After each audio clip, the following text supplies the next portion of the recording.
3. In 1939, J.R.R. Tolkien was invited to give a lecture on fairy tales at St. Andrews University. In typical Tolkien fashion, he wrote 41 pages, and that turned into an essay called On Fairy Stories. Something he wrote almost a century ago has seeped and drizzled into Resident Evil Village. Quote, Supernatural is a dangerous and difficult word in any of its senses, for it is man who is, in contrast to fairies, supernatural, and often of diminutive stature. In this journey to perilous doom, the fairy is natural, far more natural than man, and such is their doom. The road to fairyland is not the road to heaven, nor even to hell, though some have held that it may lead there indirectly, by the devil's tithe. Tolkien was fascinated with how fairy tales can be interesting because the creatures and magics are natural in their stories. Putting an ordinary person into that environment, like say Wendy in Peter Pan, can be either whimsical or disturbing, depending on how the tone of the story is handled. It's interesting that Resident Evil Village, despite set in a shrouded, unnamed Eastern European setting, uses the English language and American accents. In the past, when it's tossed its heroes and monsters into international settings, it's relied on the language of that setting, even when it gets messy. Sometime after its release, I think I understand why Village does this. It's a fairy tale, and as Tolkien says, the fairy is natural, far more natural than man, such is their doom. Village isn't concerned with translating our fear of the other like its greatest inspiration, Resident Evil 4. It's more interested in twisting our fear of the familiar, making oddities seem natural. And it uses recognizable imagery, symbolism, structure, and the pacing of a fairy tale to make that familiarity crumble. Resident Evil 8's Village feels natural. It shouldn't, but it does. Like it has always existed. Like the snow and the mountains and the trees have groaned and shuddered with years of gothic romance and grim fairy tales reshaping it. The residents understand its seasons, debate the intricacies of its culture, and you feel that familiarity as well once you reach the halfway mark, despite how regularly the game changes its scenarios and settings. It flits epileptically between Snow White, Little Red Riding Hood, Sleeping Beauty, and some of the most disturbing horror I have ever had the displeasure to live in. Yet somehow it feels like it's part of one cohesive whole. It takes Resident Evil and throws it into the season of the witch. What does that mean for its horror? What does that mean for its place in the series? Let's find out. This is a commentary and critique of Resident Evil Village.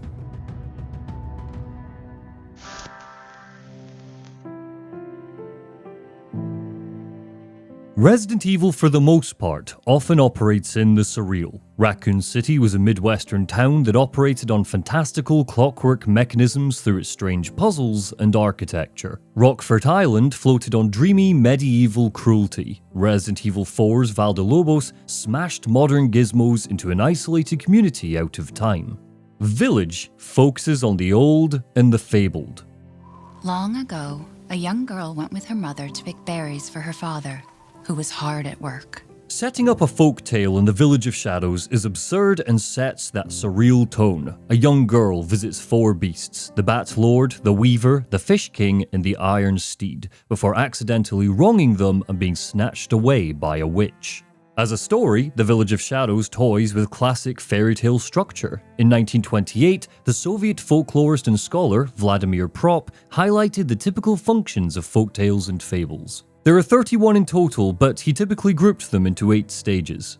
First, there's abstentation. Something goes missing or leaves. The girl and her mother leave the father and journey into the forest.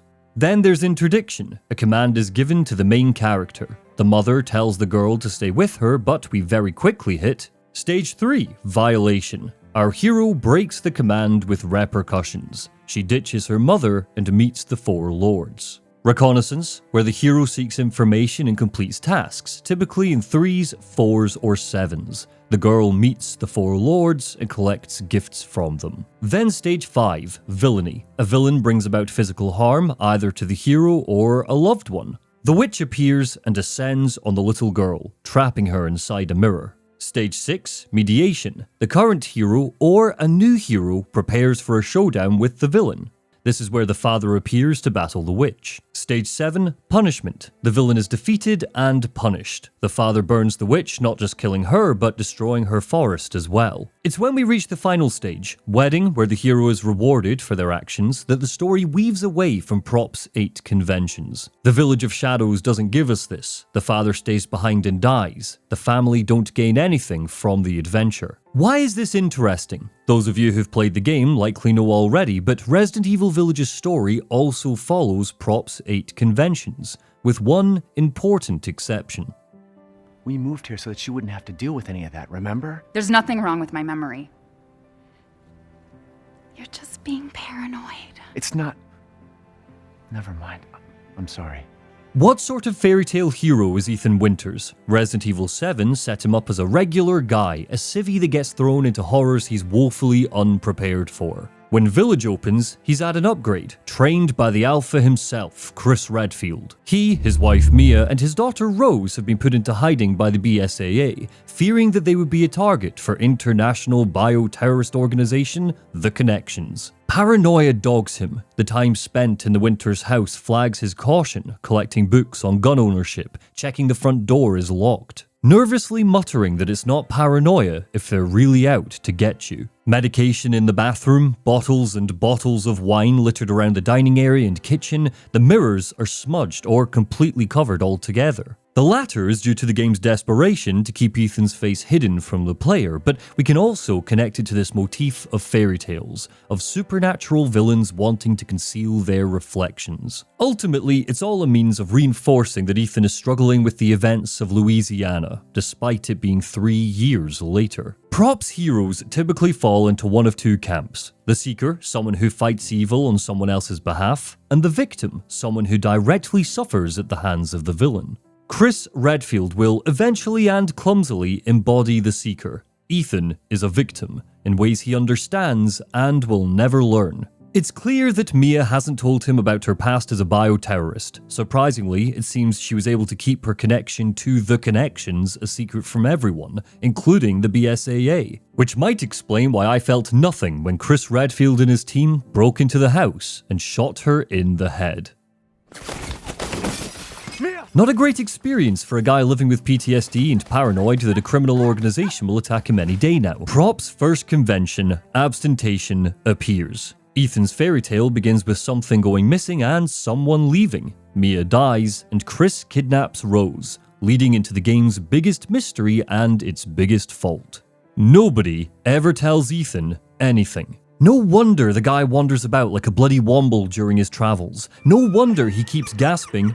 What? Because characters continuously withhold information from him and the player for no discernible reason. Mia has numerous secrets that she never shares with him because she's a terrible person. Chris has a good reason for shooting her and extracting Ethan, but he doesn't share it because the series has twisted him into a dark, cynical madman. Why do the soldiers smack us around? Could you not afford chloroform, guys? Obscuring knowledge from a player is a key facet of survival horror. Obscurity gives the player a sense of vulnerability because of how uncertain each step, each rustle, and each snapping branch is. Resident Evil 1 played into its horror cliches to make its obfuscation make sense. None of the main characters knew anything about the Spencer Mansion except for Wesker, who was a baddie, so of course he wasn't going to share what he knew. But you can see the strings in the setup of Village's narrative. The argument could be made that those obvious strings lend to the fairy tale feeling of the game. Fables are, by their very nature, predictable, but even with dusty tomes on my desk, I struggle to see our inciting incident as anything but a tonal mess that casts a long shadow over the story.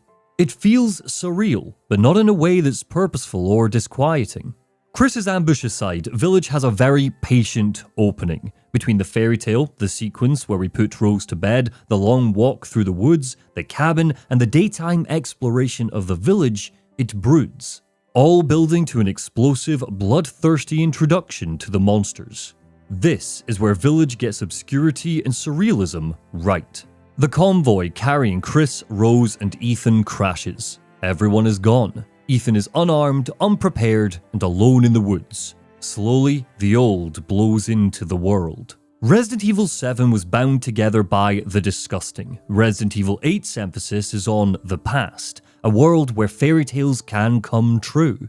Ethan's home already seeps with a gramophone, an old music box. Modern tech wasn't absent there, but it was dated and wasn't the focus. It faded into the background. It vanishes altogether as Ethan pushes through the woods. A rustic cabin, crows strung on twine, yellow peeling photographs and rustic hunting tools. Homemade jams, produce and vegetables are in labelless jars sealed with wax. Ampoules holding strange liquids are discarded. Looms are used for sewing. Even our weaponry, when we eventually get some firepower, feels old. Pipe bombs and mines replace grenades. Indoor plumbing hasn't reached the people yet, so porta-cabins sit separate from the homes. The liquid blackness that Ethan marches through is so thick that moonlight can't even penetrate the snow. But quickly we're met with a sudden bizarre shift of light. Seconds earlier we couldn't see 3 feet in front of ourselves, but once we reach the edge of the village itself, it's a bright and crisp morning.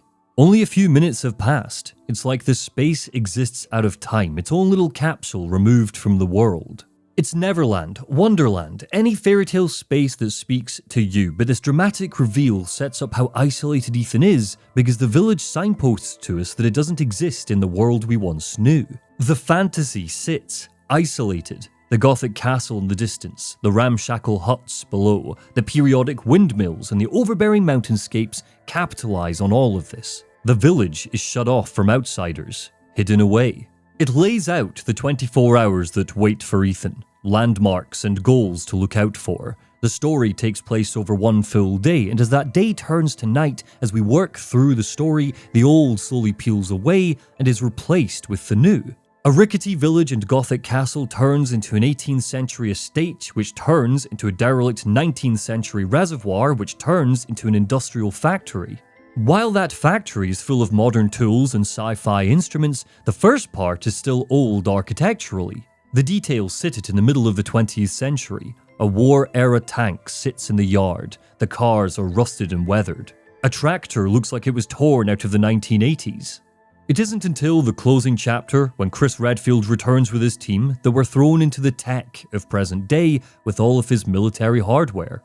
In one vista shot, the game unifies the clashing fables of the Bat-Lord's castle, the Dollmaker's estate, the Fish King's reservoir, and the Iron Steed's domain into one sprawling environment, one story.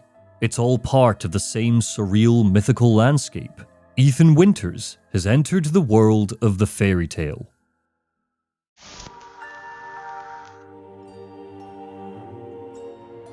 Resident Evil Village doesn't need to be scarier than Resident Evil 7. What it needs to do, as a horror game, is fill you with dread. What have you done to my daughter? Make you feel uncomfortable. And make you panic when it needs to. This gun's useless. A great horror game could take many different forms. Scared is the final product of numerous other emotional states. Suspense, discomfort, and most of all, tension. Without tension, your horror game falls flat on its face, and Village is full of it. By the time we reach the houses, we still haven't seen our first monster. We've caught glimpses of one, we've heard it, we've seen the carnage that it can inflict. If tension was a pimple, it's beginning to seep pus. The player is ready for it to pop, but despite itself, the pimple keeps growing. Tomonori Takano, the game's art director, wrote, "We wanted to create an impact different from the horror of being trapped in a house, like in Resident Evil 7. We used tall, overbearing mountains to give this game an isolated, haunted village feel. The village is abandoned, no music, just a howling wind to keep you going. The trashed house is just background noise to the really interesting details of the goat heads. The uncertainty of whether or not these are here for ceremonial purposes or strung up as bait for something makes the air feel pregnant. For reasons illogical and purely atmospheric, Ethan doesn't turn his torch on when he enters the darkness of the abandoned homes. It's a perfect example of how the game often refutes the realism of its story in favour of atmosphere. Ethan should be turning his damn torch on in locations like this one, but he won't. It's not an option. What this does is act in a similar way to the door animations in Resident Evil 1, where it gated off monstrous revelations to reset the pace of the horror every time you enter a new area. With Resi 8, the slow, painful seconds which pass as Ethan's eyes acclimate to indoor spaces act as a similar means of momentarily resetting the pace and building suspense, all without tearing the camera from his head. There's so much methodical build-up before we meet our first monster that when we finally encounter it, that horror bursts open. Hey, are you listening? Hey! It isn't the blood oozing from the ceiling which is the most effective part of this, but the bodies underneath. These monsters can think. They stockpile the corpses to feed on later. They're not blind mold monsters or even ganados which kill on sight and that's the end of the story. Village's big issue is that it's heavily scripted, but at least its guiding hand is skilled in its reveals. Watching the lichen feast in the distance is just far enough away that I felt clever for spotting it so early, but then, oh god, shit. Or what about earlier in the forest? The game purposefully makes it impossible to take in your surroundings through having an injured Ethan limply cast his torch down low, focusing on the ground rather than straight ahead.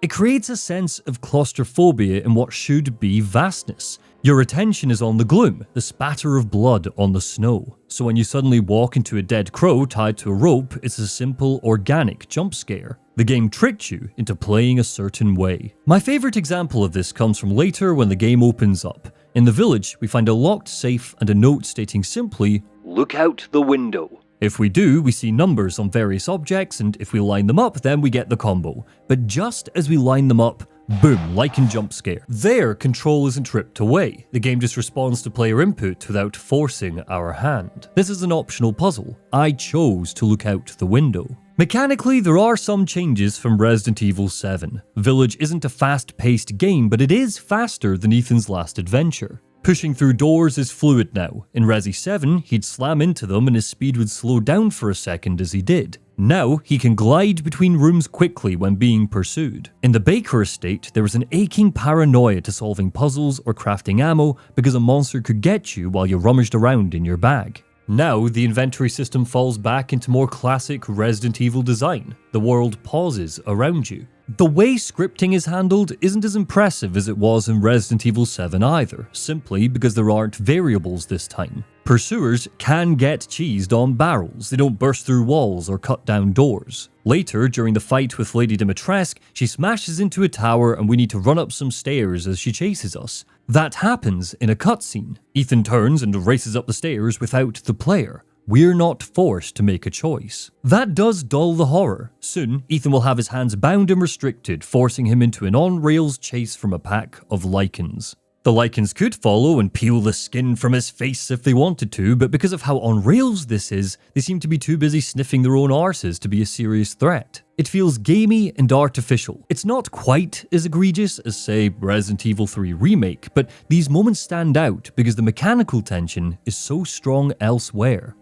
In life and in death, we give glory. Hello? You shouldn't be out here. It's not safe. What the hell? Hey, can you hear me? It's you, the child's father. Vladimir Prop can't take credit for the archetype of the crone, but she certainly slots into his structure. She is a cackling harbinger, part guide, part tormentor. She tells Ethan that Rose is in the castle and, big twist, she's lying. The crone is in fact Mother Miranda, our big bad and a shape-shifting witch. Which makes the fact she keeps quoting her own prayer quite funny. On a macro level, Village is more concerned with providing tension to the player rather than overt horror. Of course, there are exceptions like Beneviento's estate, but here the ramp-up is similar to Resident Evil 4. When the lichens ambush Ethan, they continue to be introduced in fresh ways, adding dimension to how they inhabit the village. First, you take on an enemy in a circular arena. Then you're locked in a claustrophobic space, furries on every side, but with the ability to limit their entrance. Then, just as you're beginning to get a handle on things, you step outside and see them. They're watching and waiting. Predatorial. They can reach rooftops with ease, and they play with their food, and when they're activated, it's a timed encounter that lasts an average of 7 minutes. Waves of monsters sucking up what little ammo you're able to scrap together. All doors leading to progress are locked, and the village is so labyrinthian that it feels like there should be somewhere you can go, some item you can find to make it stop. The introduction of the lichens drips with anxiety and panic. This fairy tale town isn't whimsical or magical, it's overrun with abominations. Little Red Riding Hood is dead, sacrificed to the altar of horror. Her gran is stuffed in a basement with half of the townsfolk because this time the wolf brought its friends. The same goes for the cornfield. 6-foot-tall wheat masks enemies from view, and different monsters will lurch out of it when we backtrack, because the fable introduces a grimoire of creatures as you go on. It's a shame this idea doesn't get expanded upon later. A vast cornfield at night, perhaps surrounding the factory, could thin my blood. What's going on? These people want to let a dying man into our home. Come now, these people are our friends. Go on, go inside. Come now, this way. Where Resi 4 was solely populated with ganados, aimlessly going through the motions as the parasite took over their brains, shadows of their former selves, Village has a dying population that introduces us to the little society that's formed here. We see the last of them clustered around a table. We catch a glimpse of their interpersonal politics.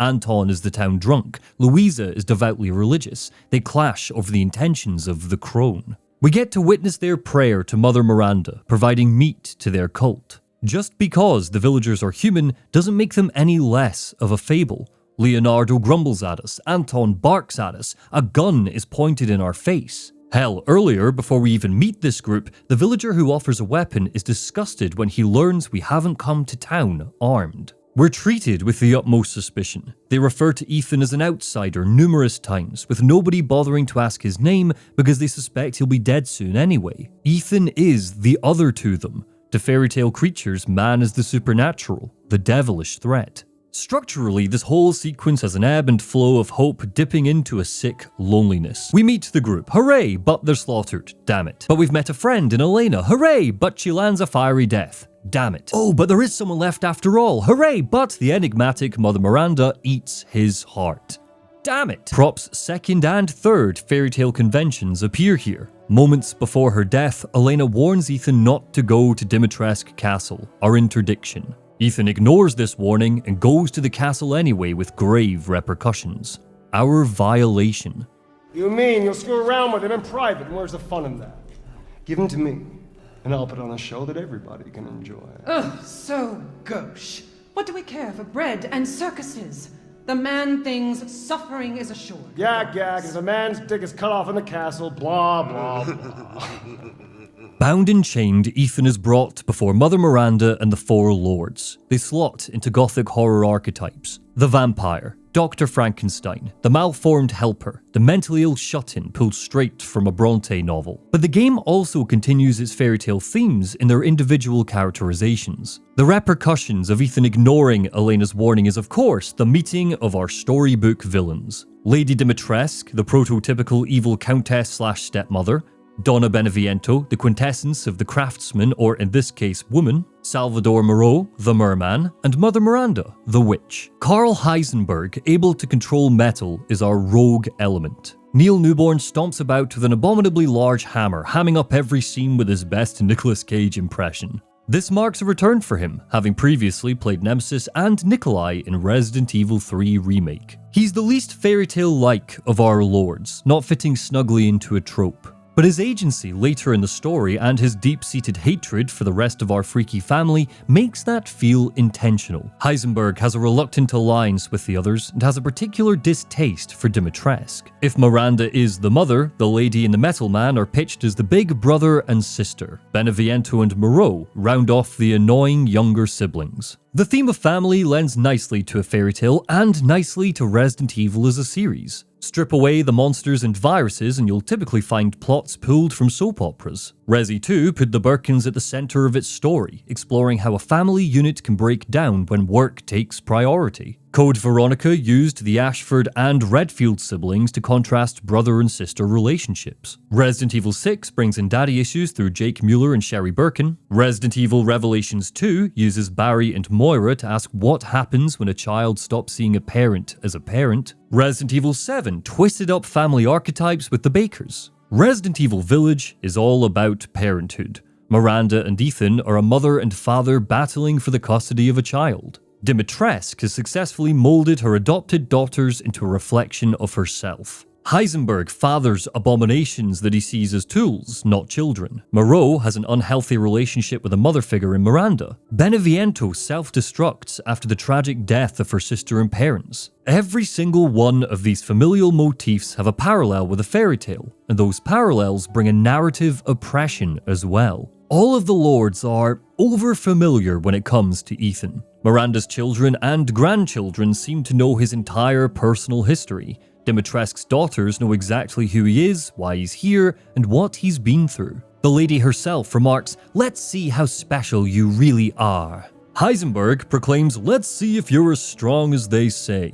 Even our merchant, the Duke, knows his whole deal. There is an explanation for this, hidden in the game's big twist, but thematically it's because Ethan is one of them, even if he doesn't know it just yet. He is connected to the Lords in ways he couldn't possibly imagine. The impossible outsider, both fairy and man.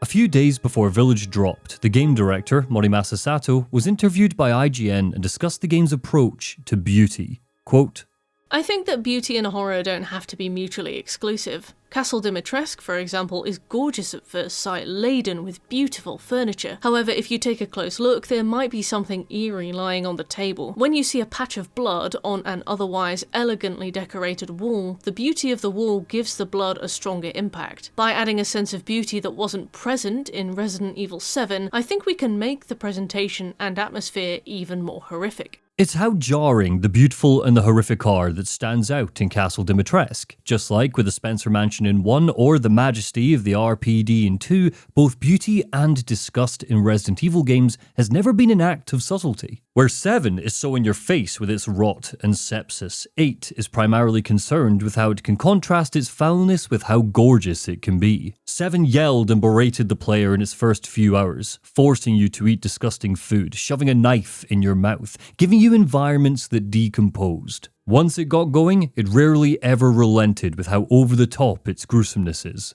Village shocks you in turn with the extreme carnage. Ethan has 2 of his fingers bitten off to the point we can see the bone. He's chased around a basement by a mewling fetus. But Resi 8 keeps things lively by generally beautifying its horror. Beautiful teacups, stained with blood around the rim, gold-encrusted wardrobes, hand-threaded patterned rugs sit next to rich, warm fireplaces, contrasting the icy chill outside. The mutamycete, once characterized as dripping, festering mold, now reacts with a parasite called the Kadu, so monsters shatter into gorgeous, shining crystals when they die. Or maybe they always did that? This happens in 7's DLC episode End of Zoe, so who knows? That beauty continues into our items. The shotgun, grenade launcher, and magnum are all engraved with elaborate designs. A crank that we later use for backtracking is detailed with a kraken engraved into it. There is in-universe craftsmanship to how this has all been designed. We're encouraged to think about the skilled hands that once shaped the world.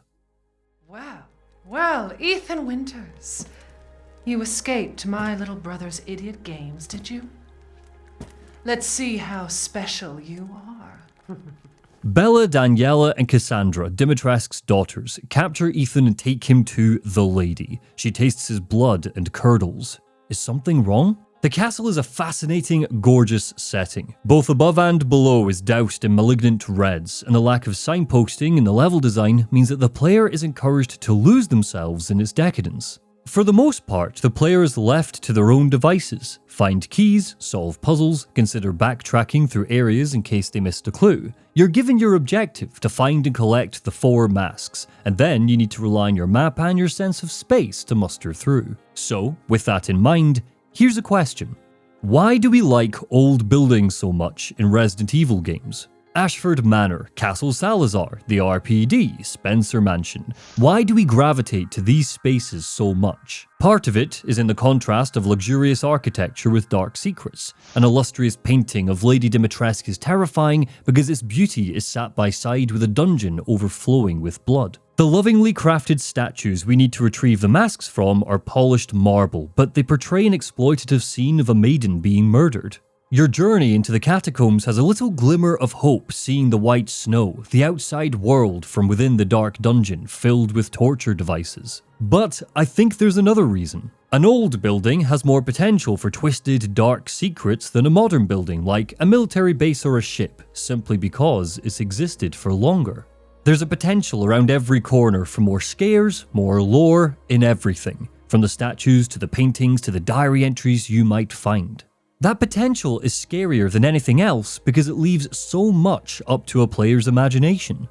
With an old building, especially in a Resident Evil game, it's likely even if you explore every nook and cranny of a mansion or castle, even if you platinum the game, there will be horrible histories left unknown, because generations and generations of people have haunted these spaces at one point or another. Potentiality is king with a fully explorable horror space, and considering Castle Dimitrescu has not 1 but 4 monsters to learn about, there's so much potential here for the game to toy with. Letters from servants, lists of victims, living spaces like the Opera House that give us insight to the residents' personal lives. Old places afford more opportunities for us to learn about the residents' evil.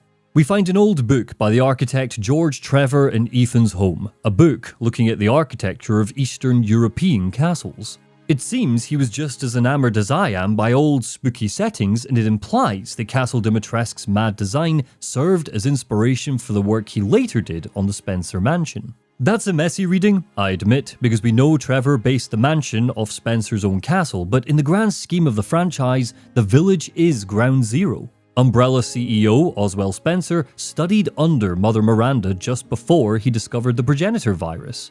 It's a neat, if unnecessary, tie-in that wraps the fantasy of the village in resi-patterned paper. That would also explain why it feels like a classic Gothic puzzle box. One of the enduring joys of Castle Dimitrescu is how his puzzles are treated like small, elegant performances. Take the pair of crests you slot into the door that leads up to it. The game's not content with simply insert placard A then B. Instead, it invites you to twist each emblem into place. Line it up so it fits just right. That subtle rotation transforms the act from a rote key turn into a tactile ritual, intimate and deliberate. It imbues the space with a tangible sense of discovery. There's also the statue riddle in the Dimitrescu castle that's built like a riddle wrapped in a diorama. You need to rearrange the figures, bringing together history, art, and gruesome symbolism to reveal a secret staircase. The story of the lord, the peasants, and the lady links to aristocratic exploitation, a motif Resident Evil adores. Great Resident Evil puzzles lean into lock and key surrealism. Find the death mask, stick it on the right carved up face. Find crests of mythical beings to unlock a secret decorated elevator under a statue. Use the weight of a particular ball material to turn 3 clock faces. They're elaborate, often illogical in a literal sense, and work because they tie into the gothic weirdness of a setting. They slowed the pacing, asked you to backtrack, and crucially, they made spaces feel alive, designed with intent, regardless of how absurd that intent was. Village keeps that surreal flavor with puzzles that gloriously domino. Most of its obstacles still rely on environmental clues. A riddle here, a lock combination on a wall there, 2 torches that you need to light by shooting a chandelier that opens a wall that's also a statue. Damn, I love Resident Evil. That puzzle specifically isn't just made up of components, but interpretation. Your task isn't to find a key and remember where it goes, it's to translate environment as clue. Village's puzzles are set dressing with momentum. They're there to heighten the fairy tale quality of the world, to add a little ritual and symbolism. It's about mood as well as obstruction. Soon, Ethan will find an animal skull in a locked room. He yanks it from the wall, examines it in his inventory, removes it from its mount, and affixes it to a statue depicting a grotesque ritual. 3 daughters, a mother, and a sacrifice. There are layers to solving this puzzle, and our reward is that we contribute to a grisly sculpture, making it feel even more surreal when we add an animal skull to the sacrificed maiden. But what the puzzles and backtracking really do is introduce opportunities for Ethan to be hunted. The Dimitrescu daughters are gorgeous, with purposefully sexualized dialogue. They ramble about how they haven't had a man in a while, how they want to use our blood as a lubricant, but all that titillation drops away when we learn what they truly are. Flies. Carnivorous flies. Flies that have broken down the bodies of 3 innocent women, reassembled their flesh, and redesigned them to be beautiful. Writhing underneath the glamour is a hive mind squirting pheromones just so they can eat you. You fight them in a set order, each bringing tension because you're trapped in a confined space with them, upping the stakes and difficulty with each round. Bella locks Ethan in a tight-knit space with no obstacles to hide behind. It's a straight-up battle to the death. Daniela gives you a larger space with obstacles to block her on, but you need to keep opening up the roof to let the cold in, momentarily leaving you vulnerable rather than remaining on the defensive. Cassandra combines the two gimmicks, a claustrophobic space and a gap you need to blow up to let the cold in. It's a shame then that the creep factor of the daughters never quite reaches Lady Dimitrescu herself. Mother Miranda, I regret to inform you that Ethan Winters has escaped that fool Heisenberg. Because he is in my castle and has already proven too much for my daughters to handle. Up until the very end, she only felt like a real threat when I was creeping past her chambers and she roared in frustration because Ethan killed her children. As a pursuer, she is the least imposing of the entire series. Mr. X's footsteps would clang and echo from half a mile away, always reminding us of his presence. Jack Baker and Marguerite were destructive stalkers, with Jack bursting through walls and Marguerite spreading rotted bugs throughout her cabin. Lady Dimitrescu is simply too slow. She has claws which can slice through bone in mere seconds, so why is she letting a barrel stand between us and her revenge? Elsewhere in the castle, she is so oblivious to her surroundings that I started to legitimately think there was an in-game reason for why her hearing was so crap. You can nuzzle behind her and stick your tongue up her ass before she even registers your existence. Mr. X and even Nemesis, for the 5 seconds he was actually a threat in 3 Remake, had wide reaches and quick-fire animations for when you got too close. The goal with them was always to stay as far away as possible, because if you tried to bypass them, they'd snap at you and pummel your face into granite.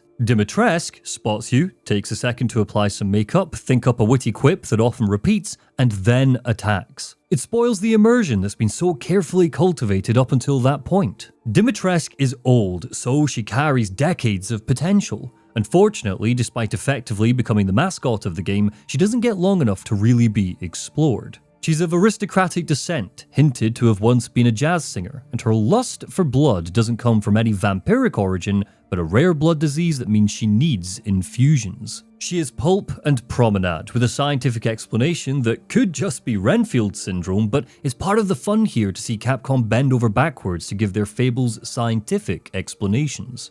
Miranda took her in and experimented on her, transforming her so that she can heal quickly, sprout vicious claws, and transform into a dragon. In a family of misfits, Dimitrescu is clearly Miranda's favourite. Tomonori Takano wrote, Dracula, a motif for Dimitrescu, also means child of dragon, so we went for a dragon vampire design. We used her key colours of white, red and black, combined with key elements found in traditional Resident Evil monster designs. Her scales are actually her cells clumping together. Each of the boss transformations is a larger version of themselves, which for Alcina meant an unusually massive vampire with gigantic fangs. At the top of the castle, she flies into a rage, adopting her ultimate dragoon form. A heaving mass of bone and teeth, a globular, decaying version of the lady wriggles out of the beast's back. The Maleficent parallels are batshit enough that it exceeds a player's expectations for where the game could go from here. Despite the tight corridors you need to run around, the battle feels vast because Dimitrescu can retreat into the sky. That forces you to alternate between the shotgun and a shiny new sniper rifle, transforming her into a grotesque mutant, veering away from how gorgeous she has been during her standard pursuit, capitalizes on that beautification of horror. You don't want her to step on you anymore, you want her to just hurry up and die because you're running out of bullets, and every time you think you've got her, she just changes tact instead. It's like Ethan says, her outside finally matches her inside.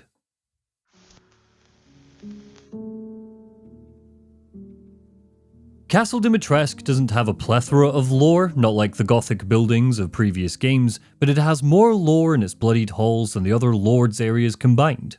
Lord, that is a goddamn shame. Village is arguably the most fascinating resi world we've ever got. It bubbles in a cauldron where pseudo-realism and hyper-realism come together. But, on the whole, the game has a real information problem. Take the Dagger of Death's Flowers, a weapon dipped in poison that turns Dimitrescu mortal. That's as fairy-like Deus Ex Machina as you could possibly get, but the dagger is never explained in any detail. What's the poison? Who found it? Why does it react with the Megamycete? It's analogous with a lot of the game's problems. It's never explained. And I don't need it to be explained on a scientific level, that's not what I'm saying. Keep that air of mystery around our feral fables. The problem is that it's introduced in such a passive way in one scrap of paper, and the history, the lore around the dagger is never even referenced outside of an old weapon that's very old and is poisonous. The game strays away from the franchise staple of copious diary entries and catalogued writing. It is here, but it's in short supply, meaning that certain parts of its world feel shallower than others. Hey, remember me? I almost died up at that castle. Tell me, what is going on around here? How can a man be almost dead? Ah, good timing, it's almost like I structured the essay this way. Ethan stumbles out of the castle and runs into the crone again. How can a man be almost dead, she leers. A hilarious riddle that foreshadows that Ethan is, spoiler alert, infected with the Mutamycete. Behind her is a strange mural of 4 old houses, ordained with corresponding crests, forming a logo that inspired Oswell Spencer's Umbrella Corporation. The 4 original lords, the houses that ruled over the village before Miranda, are underexplained. The origins of the village, of the castle, aren't sewn together like, say, Castle Salazar was in Resident Evil 4 Remake. Who were these lords? Was there conflict? Did they build the castle together? Was there a hierarchy? What did they stand for? The peripheral details, the little stories that once made the horror feel so real and human in other Resi games, aren't here. Because that lends to the thin world building of classic fairy tales, you could argue that it's on purpose, but that doesn't make it any more satisfying to engage with because the village is so interesting and mysterious. Let's take an example from Resident Evil Revelations 2, a spin-off game that characterizes its setting as a rundown authoritarian dystopia ruled by the iron hand of Alex Wesker. We can trace the history of this island through various letters and memos left behind by its inhabitants, teaching us in detail how Alex manipulated and eventually experimented on them. We understand her philosophy, the socio-economic climate of the island before her arrival, and the changing of minds that happened when she offered work, riches, and secretive projects that eventually killed the island. But most importantly of all, there is a shaker's worth of flavor to pull apart. A scrap of a letter reads, "Your father hasn't come home at all since going to the monument. I tried to wait, but I can't do it any longer. I've gone off to look for him. I was feeling pretty anxious, but everyone there was so nice to me. They told me something nasty was going around, so they gave me a preventative shot. Oh, and I finally found your father. Well, part of him anyway. I always knew he had a good head on his shoulders. Now that's all that's left of him. But don't you worry, I'm going to find the rest of your father and we're coming home. You must be so hungry." That's a letter that teaches us Alex tricked the islanders into making a vaccine that turned them into monsters. It shows how the T Phobos virus affected the minds of its victims first, turning them into cannibals long before they mutated. Contrast this with Norstein. Oh, you don't remember Norstein? I don't blame you. Let me remind you with this handy bit of lore. A craftsman of the late 19th century, Norstein was branded a heretic in his homeland. He wandered the lands until he settled in a remote village. Norstein then created 4 labyrinths: the castle, the house on a hill, the water wheel, and the iron tower. Upon their completion, he put a gun to his temple and took his own life. If this was Resident Evil Revelations, we'd find numerous pieces of information about Norstein. We'd hear about his relationship with the locals, with the lords. We'd find out what he had for breakfast the morning he ended it all and what he called his dog. Instead, we get one scrap of paper which is only here to set up the labyrinth puzzles and that the remains of his wives are crystallized inside. If that sounds like I'm throwing away that detail, it's because that's what the game does. With a setting like Village, there are so many opportunities for flavorful text which are often missed. Aside from the servant's diary in Castle Dimitrescu, almost every piece of lore is there to set up an in-game event or item. To return to this mural, the history of the 4 lords, of their houses, of their origins, of who they were, what they were like, is the sort of stuff which would have been in Resident Evil 1 or 2 or 3. The relevance of the umbrella logo, why this was the design they created in the first place, would have been sketched out in detail somewhere deep in the world for us to uncover. Did they design it because they liked this to represent the equality of their 4 houses, one branch for each? Who knows? Later, in the stronghold, Ethan finds himself wangling through the ruins of an old fort that's been here for a while, possibly since the time of the Lords, possibly built afterwards. We find a scrap of a dusty old diary entry inside that ambiguously describes a siege on the fort and internal politicking that led to that moment. But it's the only piece of information there, and it's far too vague to pull anything weighty from. There are moments in the game where the open-endedness of the world adds to the mythical qualities of its game feel, but there's a happy medium that needs to be struck. And after Castle Dimitrescu, the game veers wildly in the wrong direction with its background storytelling. It was all worthless. Is that so? I assume you've picked up something of value. Not sure if it's of value, but... Why, you have your daughter right in your own hands. Our merchant, the Duke, sets up Vladimir Prop's fourth fairytale convention, Reconnaissance.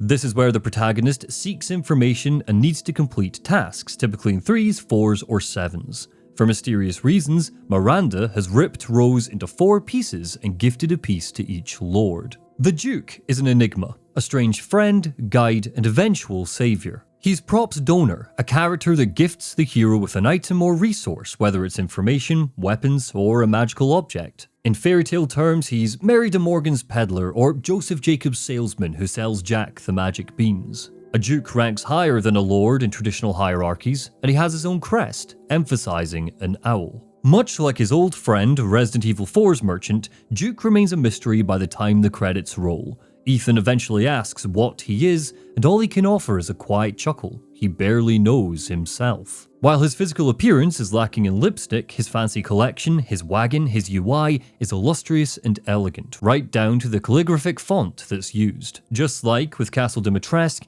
it beautifies the horror that surrounds him, the dark, blunt carriage, a black horse. While Duke himself doesn't need to be explained in depth, he represents a missed opportunity. Considering the game is so lacking in information, he could offer details relating to the treasure that we collect. That would further incentivize hunting down rarities like goblets or statues, as well as organically reciting optional fables to the player. Unfortunately, he offers barely a peep.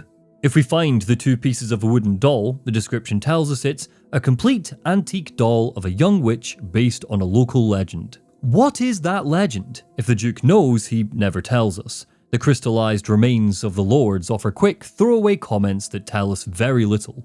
Duke thinks Dimitrescu is beautiful, even in death. It's hardly a revelation.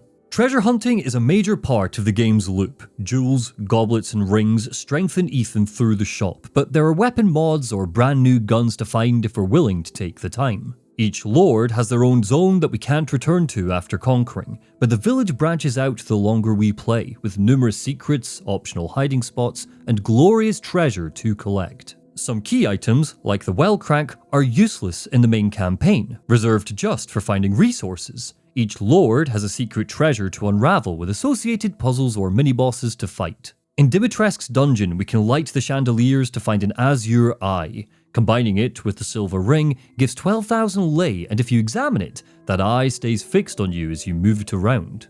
Creepy. While the explicit textual lore of the game is limited, Village has some of the strongest environmental storytelling in the series. Capcom have gone to almost diabolical lengths to make the setting feel as lived in as possible. Each shack has unique photographs and paintings of the residents. Returning to the village opens up with more carnage and more destruction, changing how we explore, making familiar streets seem unfamiliar and reinforcing an apocalyptic feeling. The lichens have run rampant. They're loose now. The village is dead. The only signs of life are new monsters and a small military setup in the church. Chris Redfield has arrived, and destruction has followed. Despite our character speaking English, a language we understand, like picking up a familiar storybook, the written word in the town is runic and ethereal. Scratches and scribbles. Lei, a Romanian currency, is used, something that I think takes away from the legendary feeling of the setting, but the writing is not Romanian. It's ancient. Ethan, harnessing the power of being a video game character, is able to understand that written word. There's a melting pot of different cultures smashing into each other, making the horror fantastical rather than set in real-world Romania.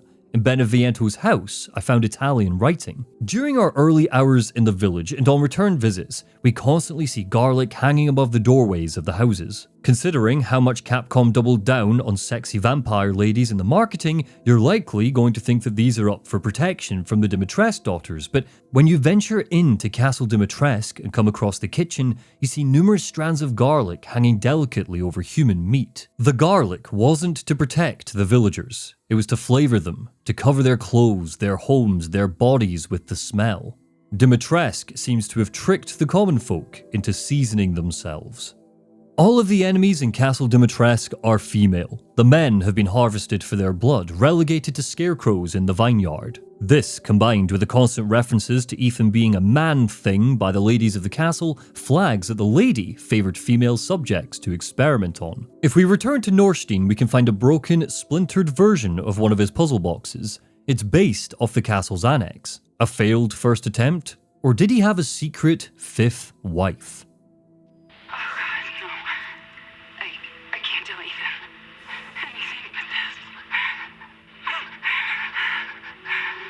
Everything I've said about the leaky faucet of lore and the fabulous environmental storytelling is reflected in Donna Beneviento's estate. Despite being one of the most affecting moments of horror in the game, there's no direct information about what Beneviento's deal is. We're not exposed to her, we're exposed to her doll, Angie.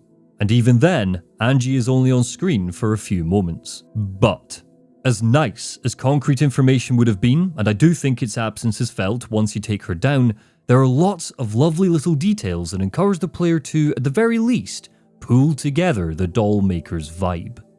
Donna only speaks once. Her face is scarred by the mutamycete and she's locked in a symbiotic relationship with Angie. Her design is based on the crest symbol of House Beneviento, using the motif of the sun and the moon to join her and Angie into one entity. The inclusion of dolls paints Donna as a Geppetto-like character, the owner of a doll that comes to life, or for something more culturally relevant to Village, we also have the Eastern European tale of Vasilisa the Beautiful. If Dimitrescu brought the fairytale castle, Beneviento brings the enchanted forest. Strange flowers mark the woods around her home, and that aesthetic creeps indoors too. Paintings of flowers, the wallpaper has flowers, flowers are on her plates, teacups and saucers. We can infer mental illness. The emphasis on dolls here, of them being in every room watching you, implies that they're filling a void for Donna. She lost her family, and that stunted her mental growth. She now lives through her dolls. A strange shrine sits outside of her home with a huge grave sat in the middle, the resting place of her sister Claudia. An eerie yellow glow emanates from it. Dolls sit protectively around it. To anyone who's played the game, this will all seem obvious, but everything I've just explained to you is told without a single word, a single phrase, or even a single file. Instead, it's given to the level narration, and it leaves the door open for the player to fill in the gaps, just like a fairy tale. We don't know how her parents died, but there's a lot of hanging imagery repeated in the house. The dolls hang by their necks. A horrific painting of a pregnant Mia drops as a jump scare, and when it does, her neck is crooked, like she's hung herself. Perhaps Donna's parents took their own life after Claudia died, leaving her alone and vulnerable to Miranda's manipulation. Whether or not I'm correct is beside the point, but it shows just how powerful this presentation can be. It forces the player to invest and piece everything together to make the horror cut deeper. And that all feeds into the real terror that waits for Ethan in the basement. Before you even hit the front door, this section makes it clear it's not interested in Beneviento as a villain. To its favour and its detriment, her area is very Ethan-centric. The game never loses sight of his importance as the hero of the story. He brings a diary with him that clues us into his thoughts. A family photo sits in his key items so that every time you jump into your inventory, you're reminded of why he's here and what he's fighting for. When he gets his fingers bit off, his pinky and ring finger are shredded to stumps. Despite that, he keeps his wedding ring on, his character theme in a moment. It's not just the grotesque imagery and aesthetic similarities between this section and PT that draws Silent Hill comparisons. That series is at its best when it personally ties the psychology of its characters to its spooks, even if it's just thematically. A vision of Mia literally leads us up the garden path. The family photo is a key item to enter the house. The design and look of the front entrance and living room smells like the Baker estate. The puzzle in the basement is keenly focused on what would disturb Ethan first and foremost, needing to tear apart his wife, a fate shared by his daughter. being chased by a mutated baby, what he believes Rose might become if he can't save her. The game takes a sharp turn away from fairy tale freaks into crossing the line in all the right ways. A babbling, laughing fetus with a gaping maw pursues Ethan around the dreamy maze of Beneviento's basement. An umbilical cord trails from a mannequin of Mia, a mannequin that Ethan had to cut open. It's an escape room that drips with build-up before exploding. The baby's laugh is metallic and raw. You don't have a map, so you need to frantically remember the quickest route back to the nearest puzzle so you can finish it before you get eaten. The arrival of the baby changes the environment. The medical table gets tipped over in the observation room. The umbilical cord sticks to the rug. The floor gets coated in thick mucus and blood.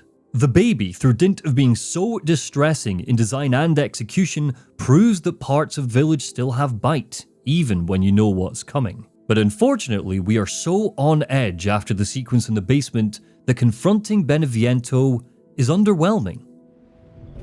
Don't leave. I can't let you.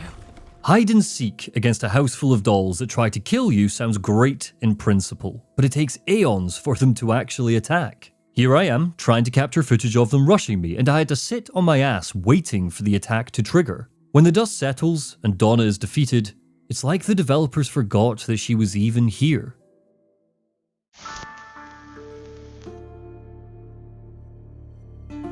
What can be said about Salvatore Moreau? His section is as pitiful as he is. It's the briefest part of the game, underdeveloped, lacking in frights or exhilaration. Its position in the fable makes that extra disappointing because, aside from the baby, Moreau is the grisliest monster in the game.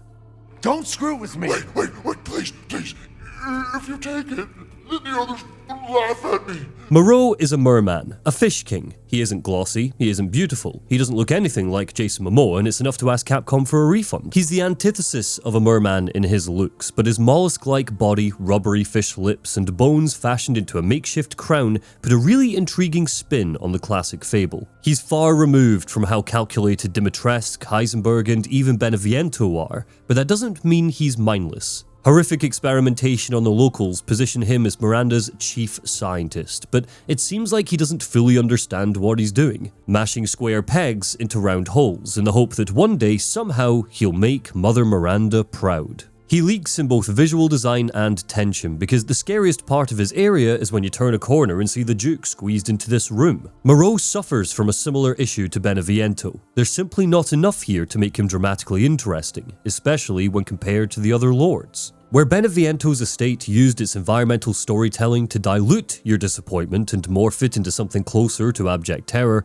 Moreau's area is dull in both level design and colour. Dimitrescu Castle had a consistent red colour palette. Beneviento had a diseased yellow peel reminiscent of the Baker Estate's septic style. Moreau is grey. Grey everywhere. The water's grey, the lighting's grey, Moreau is grey. The caves that lead to our first meeting lead a player to believe that this is going to be a labyrinth, a maze to get lost in with potential for jump scares and sound design that could clang off walls as we burrow underground. Cavern and sewer areas are always the worst part of a Resident Evil game. The nature of the environment unfortunately grows stale the longer you play through these areas because it's inevitably samey. Capcom, it seems, thought the cure-all would be to show one and skip past it in minutes. Goop and slime coat the rock and rubble, but it's harmless, despite Moreau's boss fight later setting it up as searing and acidic. Hey, did you say Miranda?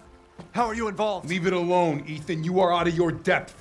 What about the sample analysis? It's definitely related to the mold. Chris Redfield isn't happy to see us. We find him and his team doing reconnaissance in a nearby shack as Moreau starts to transform. He discards Ethan, tells him to leave, and doesn't acknowledge the pain he's caused in the opening raid because he's the absolute worst. Moreau burbles, vomits, and transforms into a giant fish, swimming about in a rage, smashing into Ethan and Chris and bringing chaos. The issue is that this beat is where the game prints out its scripting and pins it to its head. The Fish King will only ever crash into floating planks of wood. He will only attack you on certain platforms. Shooting him doesn't slow him down or make him passive for a short period of time. It's pure spectacle. Couple that with the fact a giant fish is doing somersaults while yelling "Watch me mama" like he's Squidward in the SpongeBob musical, and the Resident Evil ridiculousness starts to lose its allure here. Did you know that, by the way? There's a SpongeBob SquarePants musical. It's about the characters coming to terms with the apocalypse. It's surprisingly funny and clever, and the music actually blends jazz into a consistent tone throughout, despite being written. Resident Evil as a series has always operated in the extreme. Time and the new expectations growing older has set for horror has dulled the extremes of the older games, but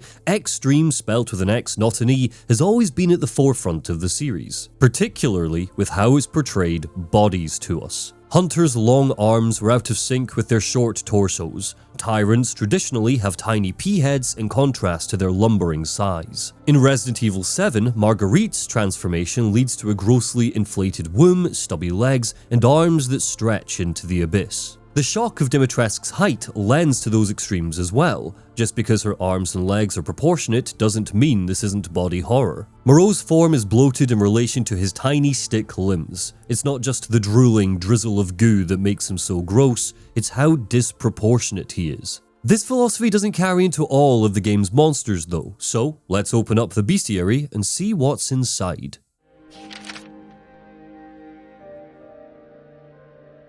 The lichens are villages' bread and butter. They are the moment when folklore gnaws into flesh. Peasants cracked open and left to rot in animal form. They still wear the remnants of humanity, cloth draped over fur, rusted tools clenched in claws. Their mouths drip with saliva, their eyes burn, and their spines have grown too long for their bodies, so they stoop and hunch. Variants keep the pressure alive. Armoured lichens arrive later, plated with salvaged iron, reminding us that even the new in Village is always haunted by the old. Crude helmets and shields turn myth into medieval brutality, a fairy tale gone to war. The biology of Village's monsters is rooted in a three-tiered infection. At the centre of it is the megamycete, a vast fungal organism buried beneath the village, the source of all mould and mutation. From it spills the mutamycete, also known as the mold, the essence that infects humans, rewrites their cells, and spewed from Evelyn in Resident Evil 7. The Cadu parasite is Mother Miranda's invention. The megamycete and the mutamycete were found organically in the world. The Cadu is a small leech-like organism bred from them and implanted in hosts to stabilize infection. A stabilized host is easier to control. Where the raw mutamycete often left victims feral or dead, the Cadu gave Mother Miranda precision. It let her craft lords, lichens, and experiments, monsters curated like exhibits in her fairy tale menagerie.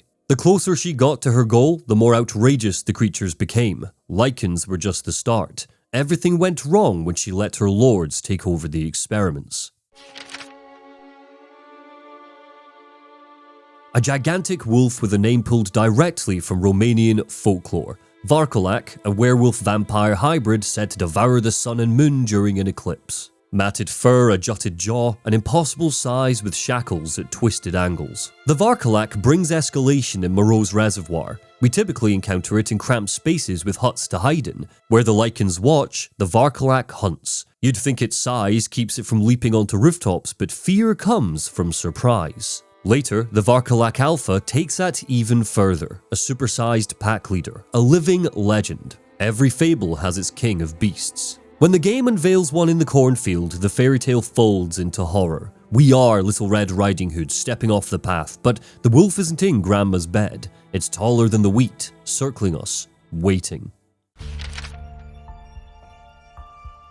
Part troll, part giant, part wolf, Urias was once the chief of the village. His size could be attributed to growth hormones, a Resident Evil staple for larger foes, but what's more likely is he was the first to be infected. He and his brother are fur-draped brutes that wield weapons absurdly oversized. His design pulls from the giants of European myth. The beard, furs, and club are storybook shorthand. Urias represents raw force, the violence of fairy tales, the part where bones crack and giants eat children. His brother, Urias Strayer, takes the design even further. Clad in armor, chained to the factory's aesthetic, he's the medieval knight reimagined as a monster. The Guardian Giant. He shows how Heisenberg corrupts fairy tale forms into industrial horrors, steel, chains, and restraint grafted onto myth. Not much is known about the two Urias Drac we battle. Some players won't even meet them as they're completely optional, guarding the mill and Beneviento's grave. Born from the Cadu parasite again, Urias Drac is a mutated human whose body bulges grotesquely. Hunched, bulging with scar tissue, damp patches of rot, and a leathery maw of muscle. He towers over Ethan, twice the size of a person, strange and sponge-like, more beast than man. Still though, recognizably human underneath all of that rot. He wields a massive axe, but he doesn't move with the sleek ferocity of a lichen. Instead, he swings like a pendulum, slow, unstoppable, devastating. Attack patterns are obvious but relentless, like the tolling of a bell that only ever ends with your skull cracked. He is what happens when a brute is fed fairytale muscle and none of the elegance.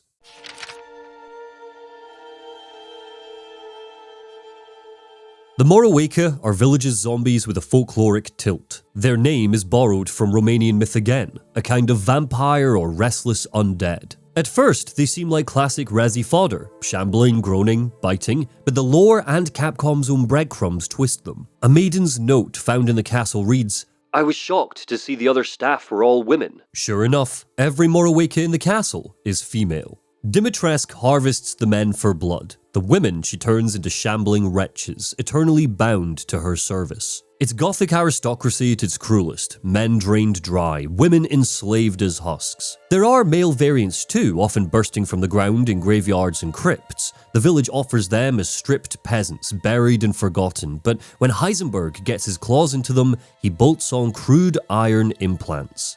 The detail is grotesque. Even in death, even as experiments, they're denied dignity.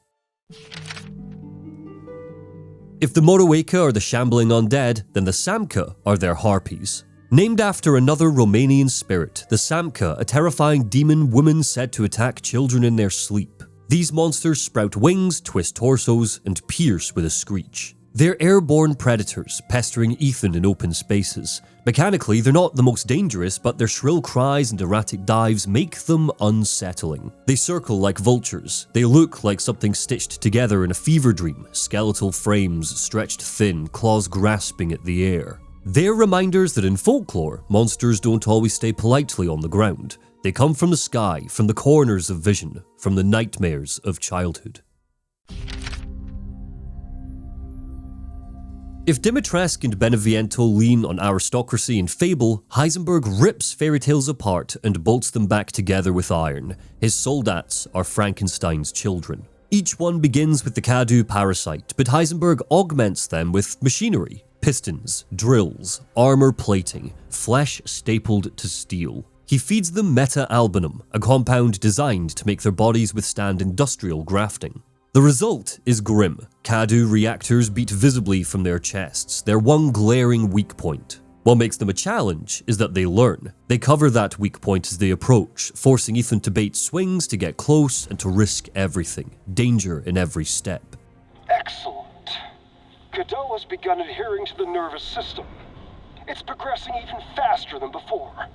It seems upping the ratio of meta-albumin in the artificial blood was the right choice. Variants escalate the horror. Jetpack soldats swoop down shafts, shrieking with industrial power, turning vertical spaces into arenas of panic. Soldat panzers are the ultimate tank, plating so thick it mocks your weapons until you scrounge for explosives. They're wrapped in metal with helmets inspired by medieval armor, a chilling reminder that even here in a rumbling factory, the old fairytale night still haunts. Through the soldats, Heisenberg mocks Miranda's fairy tale. Where she makes witches and vampires, he makes machines. His children tear folklore apart with rivets and steel.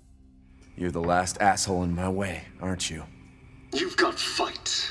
I'll give you that, Ethan. But what's the plan when you have all 4 flasks? Heisenberg doesn't congratulate us on slaughtering Moreau, but he ought to. The Fish King's boss fight makes up for his underwhelming section. An arena with pathways and options to take. Hide in a shack, corner him by a red barrel. Visually, he's grown grosser every time we've encountered him, and his surprising speed in these tight corridors can take you by surprise if you don't stay sharp. He spawns goop walls, and while they don't apply damage to the player, they force you to spend ammo to find room to move. He turns the space against us, and decreases Ethan's power as a combatant. With Moreau dead and the third jar collected, Heisenberg invites us to meet, to join forces, to team up. The trap might be obvious, but Ethan is bound by props conventions. He knows he doesn't have a choice.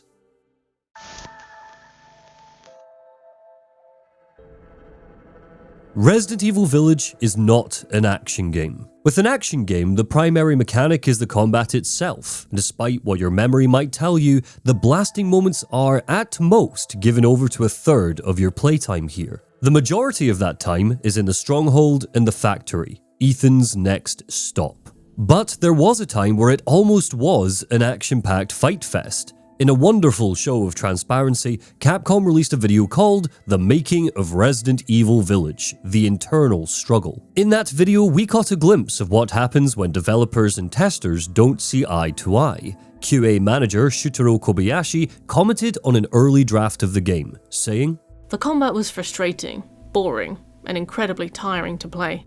There were too many enemies, and not enough ammo." Morimasa Sato reflected on how they adapted. Quote, "What should Resident Evil Village be? A struggle to survive. We decided to give the player space. Rather than make players panic by just throwing aggressive monsters at them, we make them paranoid about if and how they're going to be attacked." That struggle to survive comes through how the game encourages scrappy play. Slow fire and reload rates, periods of calm that are crushed by ambushes. Unpredictable enemies. Sometimes a headshot will stagger a Lycan, sometimes it won't. Sometimes 5 or 6 bullets to the chest will do the trick, sometimes it won't. Shooting body parts matter because some enemies will drop their weapon, but that doesn't mean the threat dies. They just turn feral with outstretched claws. As a fan of the series, and someone all too aware of the Resident Evil 4 parallels, I felt the fact I couldn't kick an enemy back after stunning them. It sets Village apart from its greatest inspiration. "Come on, player," Capcom asks, "what if we throw you into the impossible, fantastical odds of Resi 4, but without Leon's skill set?" It doesn't matter how strong or how upgraded your Ethan is, the tension of moment-to-moment gameplay remains consistent because of how erratic our foes are. Village is more interested in making a player think on their feet, learning when to retreat and when to barrel through. That is where its combat becomes involving. Ethan's gunplay is contained to slow-firing, powerful shotguns, an explosive grenade launcher that takes the agonizing reload animation from Resident Evil 2 Remake, weak handguns, and sniper rifles that sway and muddy your aim. Ethan's comparative slowness in his shooting is at odds with the random, unpredictable movement of the enemies, meaning combat in Village can be brutal if you don't hold your nerve and prepare. Put all the flasks in the altar, and I'm sure you'll figure the rest out. See you, Ethan. Structurally, there is no reason for Heisenberg to send Ethan to the stronghold. It's waved away as Carl testing Ethan's resolve or whatever, but by this point, Ethan has killed 60% of Heisenberg's family and a whole bunch of monsters. Heisenberg planting the rose jar here serves no narrative purpose. He should have taken it with him to the factory if he wanted to have a sit down with us. He does all of this to fuck with Ethan. Because the camera is in our character's head, the scope of action is severely diminished. First-person horror offers a direct, if reduced, perceptual map between avatar and player that closes the emotional distance between an in-game threat and you. Being in first person limits what Ethan can see, meaning it's all too easy for an enemy not just to sneak up behind you, but from the side as well. In Resi 4, the player's view is like a wide rectangle because they're behind a player, meaning they have more time and more information to prepare for an incoming attack, even if it is closed in. Resident Evil Village's view is more like an upside-down triangle, meaning monsters can hide in the periphery. When the game ambushes you, which it will, the very fact that we're playing in first person means that a player can feel surrounded extremely quickly, adding to the quickening pace of a battle. Regularly, fighting in Village begins with you needing to get away from danger to scope out where baddies are coming from. Lycans typically will already be waiting for Ethan when he enters a combat arena, so you can plan ahead, snipe from a distance. Moroweka come bursting out of the ground, zombies brought to life by your presence. There are options given to the player in how they strategize against the game's monsters. Flour sacks and bookcases appear sporadically to block enemy paths if you can find a shack to hide out in. Our next stop, the factory, brings its own variables. You and me, Ethan. Together, we can go save Rose, and then we can use her to grind Miranda into paste. My daughter is not a weapon. Fuck you!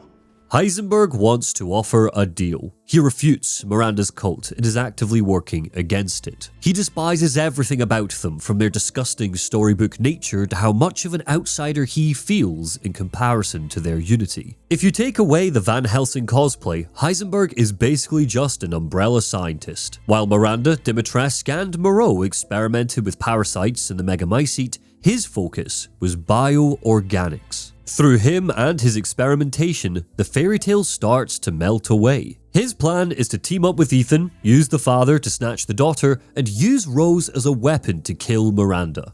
Ethan refuses, and our punishment is a lengthy trek through the gloom of his factory. Heisenberg's section is all about forcing us to waste ammo, meaning that scrappy play evolves into a battle with resource management. Red bulbs glint on machinery that we need to shoot to get past. Doors are locked by reactors that we need to destroy, but if you're calculated, you can use your knife to save on bullets. Pipe bombs are needed to blow open walls. The basic soldats have metal implants on their face, so no matter what weapon you shoot them with, they always absorb the first shot. Your best bet is to use the handgun to break them and then switch to a more powerful weapon. Now, combat is about getting close to your enemies, baiting them into swinging so the reactors open up. Village rewards proactivity in its combat rather than reactivity.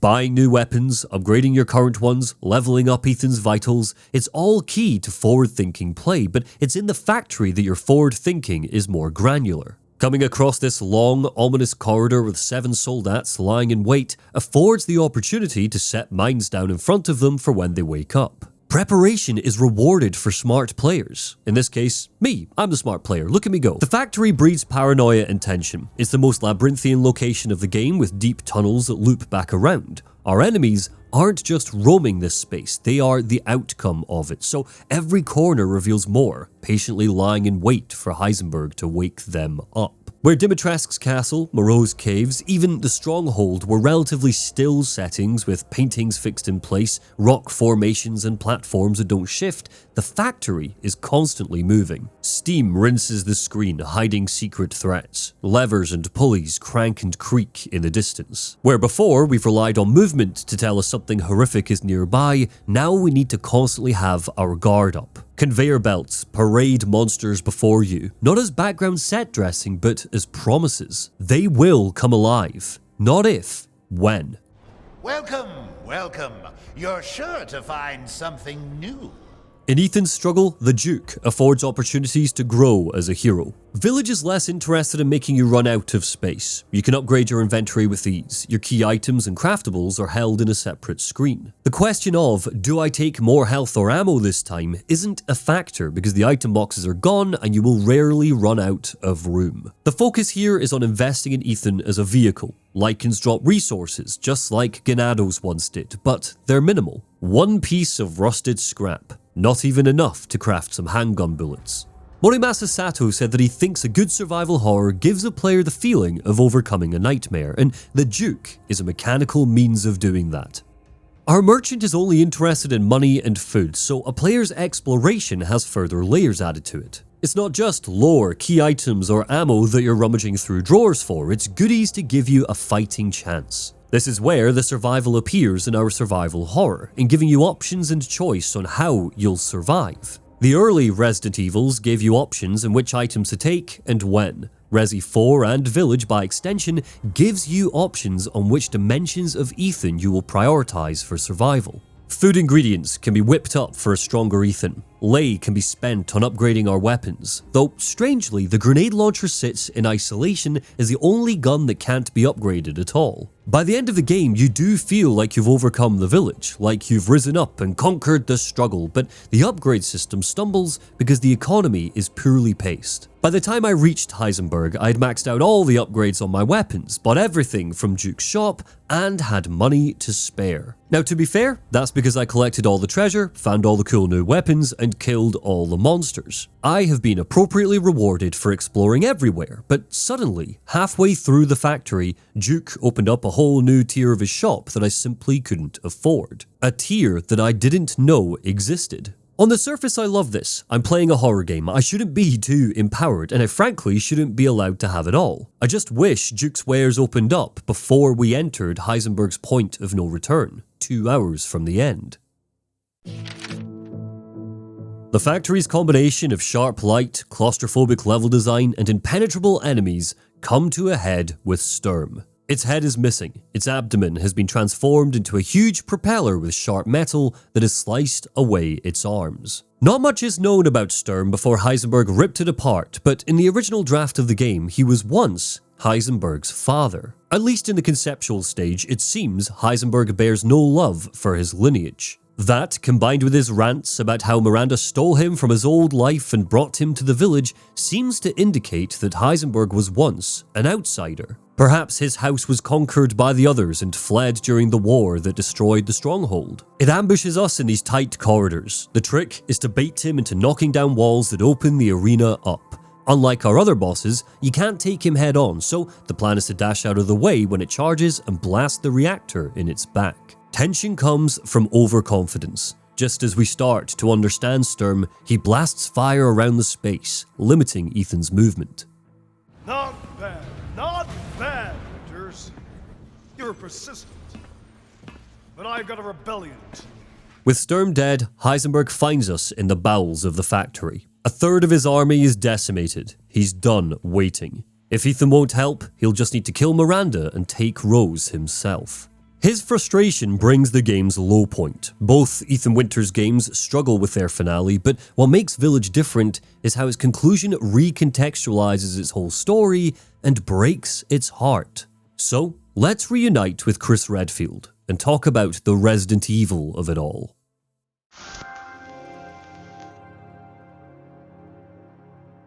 Picking apart a Resident Evil story is fun. It's fun to discuss the ridiculousness of the lore and storytelling with fellow fans. It's fun to acknowledge the many retcons and retellings of individual tales. It's fun to find the cracks and fill them in with our own interpretations, even if that interpretation is impossible because a Famitsu guide or a manga contradicts it. It is fun and does not kill the series because of two reasons. The first is because its characters are so colourful and captivating that even when we're thrown into a world of boulder punching, parasite wizards, clones that aren't clones, leech queens and nonsensical buildings, we can see the heart of our heroes pumping red. And that is why Resident Evil Village struggles. Its story bludgeons its characters.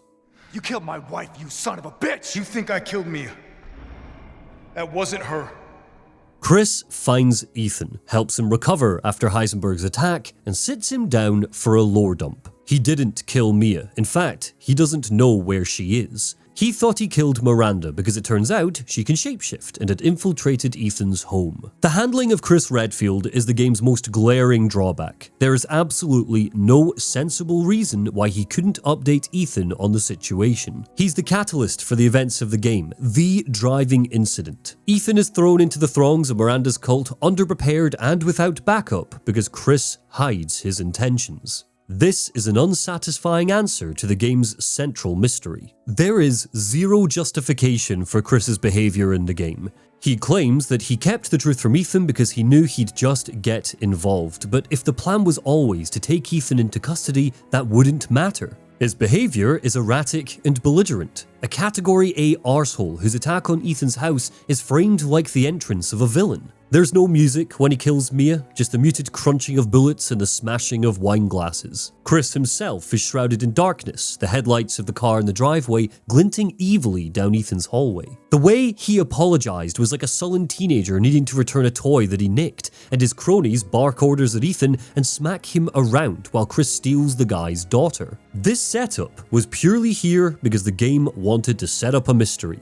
What's the deal with Chris Redfield? Across the series, we've seen Chris grow into a darker character. Resident Evil 6 showed a petulant, vengeful Chris, screaming at his friends and colleagues and ignoring all sense. Resident Evil 7 set him up as working with Blue Umbrella, naively injecting himself with meds that they created. It is not entirely unbelievable for him to be this much of a dick. Capcom wrote Chris into a hole back in 2012 and haven't been able to dig him out since. The CGI movies try to ignore that characterization, but their impact on the game world is minimal at best. Unintentionally, he's evolved from a Resident Evil hero to a Resident Evil lunatic. Albert Wesker would be proud. Capcom fold him up and package him into a mystery box. Even the box art hints that he's turning into a lichen. He keeps getting irritated that this man that he trained goes off on a suicide mission to rescue his daughter after he shot the guy's wife and kidnapped his baby without explanation. All it would have taken during the 5 minutes they spent together was 3 sentences.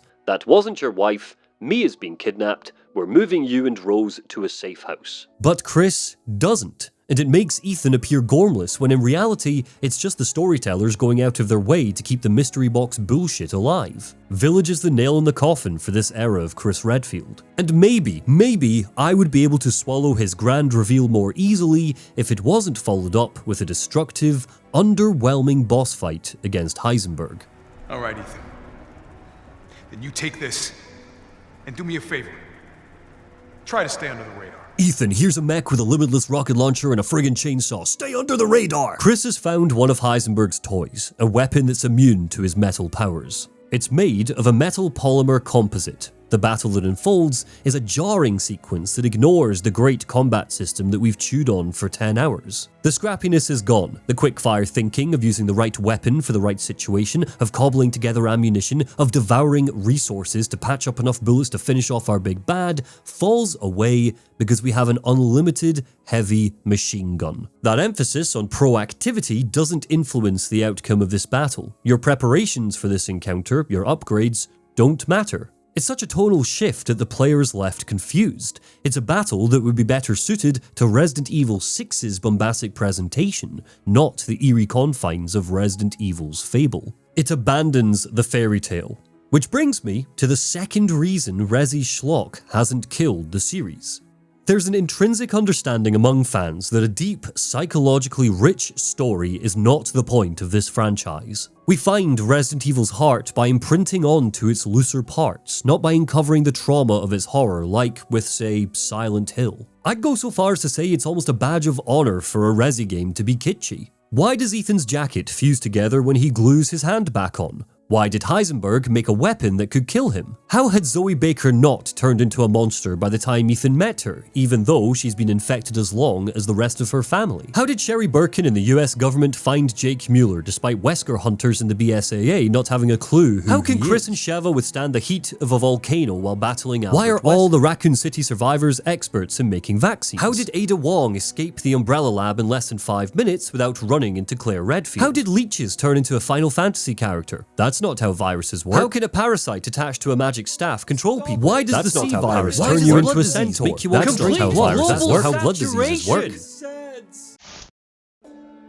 Do you realize how banal this sort of criticism is when treated sincerely? There is a feeling I've seen online that Resident Evil Village jumps the shark. That werewolf bioweapons or sexy vampire bioweapons or a witch bioweapon is a step too far. I don't understand those criticisms because Village makes it very clear that its fairy tale is just an aesthetic, a fun twist. A cool way to portray a new era of bioweaponry, separate from terrorists wielding rocket launchers and guerrilla groups shooting machine guns. Part of the fun with Resident Evil Village is seeing how Capcom have twisted their fables into universe-consistent bioweapons. I've already commented on the sentient flies that recreate Dimitrescu's daughters, just like how leeches recreated the look of James Marcus in Resident Evil 0. When Miranda infected Moreau, his internal organs changed because of his irregular cell division. Fish gills and a swim bladder made the merman cometh. The Cadu transformed Heisenberg's organs too, making them similar to those of an electric ray. It gifts his nervous system the ability to control magnetic waves, thus his command over metal. Oh, I'm sorry, is Heisenberg's magnetism too much for you? Wait till you meet Morpheus, the they-them bioterrorist/beautician who can shoot electricity and fly. Contrary to popular belief, the series never went off the rails with its storytelling. It was never on track in the first place. It was always full of plot holes and inconsistencies and messy details, and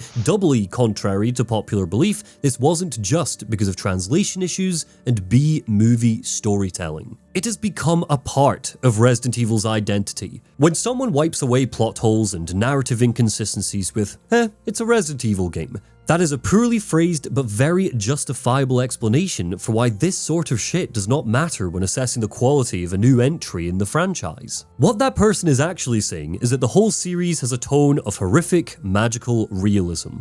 It was around the 4th entry, when the Magic Man started waving his Plaguestaff around, that Resident Evil embraced its place in the magical realism subgenre. That's exactly what these games are. They paint a realistic view of the modern world with its pharmaceutical companies and viruses and soldiers, while using weird science to explain its magical elements, often blurring fantasy and reality. Umbrella became a group of pseudo-alchemists long before Ethan Winters sewed his hand back on. The reason Chris's characterization is problematic is because it's the heart of the story, but everything else is absolutely because it's a Resident Evil game. The next time someone legitimately moans about how nothing makes sense in new Resi games, remind them that even back in Resident Evil 1, STARS didn't know what the Spencer Mansion was, despite it being a Raccoon City landmark. Or the fact that, outside of Resident Evil Outbreak, none of our survivors ever turn into zombies, despite the T-Virus being airborne or waterborne, depending on which game you're getting your lore from. It's a series which has always been about magical realism. Resident Evil was always lost in the season of the witch. Village just pushes past the ambience and makes it text. Miranda! You coward! Come out and face me! Don't worry, Ethan. Your death will come quick. Miranda is a translation of a few fairy tale parallels, but she's most similar to our evil queen, Snow White style. She lords over this small, folksy community with minions that she trusts closely. She has a particular relationship with one of the common folk, a huntsman who serves her directly. She disguises herself as an old hag to guide our hero into danger. There's a Disneyfication to be acknowledged here, but there's another tie to Maleficent with the thorny design of the village and castle when she stops trying to hide her villainy. She adheres to Prop's 5th convention, villainy or lack, where the baddie inflicts serious physical harm on the hero. Ethan Winters has fulfilled his purpose. He's wiped out the rest of the family, who could have posed a threat to Miranda's dominance through Rose. She takes his heart out of his chest and, by moonlight, eats it. That's serious physical harm if I ever saw it. With Ethan's death, the game gallops to the end. The camera pulls away and tunes in to Chris Redfield. A third-person perspective handles the cutscenes to highlight that even though we're playing as Chris, this is still the conclusion to Ethan's story. Hey look, he's smoking again! What a nice nod to the 12 people who know he was censored back in the original Resident Evil. Chris's gunplay is the ultimate power fantasy. He's given a machine gun for a start, with piles and piles of bullets littered through his area. Lycans trip over themselves to die under the weight of his experience. Entering dark spaces is no longer tense because night vision automatically cuts in to illuminate the shadowy dampness. He has a laser pointer which can summon down missile strikes from the moon. Boom, baby! Sequel bait after sequel bait is plastered over his speedy section. Hound Wolf Squad seems to be actively working against the BSAA without explanation. One of his squad mates even makes a wry comment that he can spot a couple of soldiers and thinks he can take them. We later learn that the BSAA seems to be using bioweapons to fight on their behalf, something that surprises Chris. Concept art depicting Chris's section reads, "The BSAA are now a rotten and ruined organisation who are using soldiers created with new technology. We originally intended to depict a three-way battle between Chris, the BSAA, and the Lycans." Chris comments that the BSAA have gone too far. How did he lose oversight of an NGO he co-founded? Why are the BSAA using bioweapons when it was an organisation created specifically to tackle the use of bioweapons? The answer lies in subtext told across numerous games. Irony. Blue Umbrella isn't using bioweapons, but the BSAA now is. Institutions can be easily corrupted and twisted away from their original purpose. That is a seismic reveal that the game doesn't dedicate time to exploring. A cursory glance at interviews and the concept art shows a game that was conceived as being much bigger. Village isn't an odyssey like Resident Evil 4 was. It's smaller in scope, more intimate. That works in its favour when we're skulking around Castle Dimitrescu or unravelling its central location, but its conclusion feels larger than the story it was building to. Ada Wong was supposed to be in this game, donning a badass new outfit that would, at first, conceal her identity. In hindsight though, it would have been weird to have her here. Nobody ever learned she had an evil clone in Resident Evil 6, so Chris would probably abandon his mission to go after her. Because we're going so big, Ethan's very personal tragedy is told through the lens of Chris. The friendship that's formed between the two happened off screen. told to us through off-the-cuff remarks in the opening and Chris being a knobhead for the game's runtime. It kills a lot of the gung-ho fuck yeah feeling the village wants to peel from my cold, dead hands with the control of Chris. I don't want to play as Chris, because he's been sabotaged for the sake of a brain-melting mystery. I don't want to play as douchebag Chris. Wait. You can't leave me here. You promised, damn it. You said that you would keep us safe. In a cavern beneath the village, Chris steps into Prop's 6th convention, Mediation. The current hero, or a new hero, prepares for a showdown. He finds a writhing, gigantic bioorganism, the Megamycete, and plans charges, preparing to blow the village to hell. This symbolic picture of a goopy, humongous fetus has appeared again and again in pictures on keys, the basement baby, on gateways, desperately trying to give this game's virus density. But Miranda's lab, sitting in the next room, acts as a box to stuff all of the lore into. There isn't time to let it sink in or consider its implications. In the space of 20 minutes, we are hit with the introduction that the Megamycete is a thing, that it's linked to Resi 7's mold, that Oswell Spencer was inspired by Miranda's work to create Umbrella, that Rose is connected to Evelyn, that Miranda is trying to bring her daughter back to life, how the Four Lords were created, and that Mia has been here the whole time being experimented on. Oh hey, she's still alive, that's good, that's really good for her. That's when I found it, the Megamycete, completely by accident. This is Village's final 10% in a sentence. It's so brief, it happens so fast. The history of the bioweapon is that Miranda just found it one day. The game leaps to Kaiser Soze's true identity without even telling us who Kaiser Soze is. Usual Suspects reference, some of you'll be too young for that. What the Jiminy Cricket is a Megamycete? Resident Evil 7 was all about the Mutamycete, and now I'm suddenly learning that the mold came from a big daddy mycete sitting in a Romanian cave. The first reference we got to it was less than an hour ago, and now we have an encyclopedia of ridiculousness to work through before we can even comprehend what we're looking at. The content of these reveals isn't the problem, that's some Resident Evil goodness right there. The pacing is. Having this information strewn through, say, a return to Castle Dimitrescu would have fixed a lot of this and given Miranda a chance to stew as the game's big bad.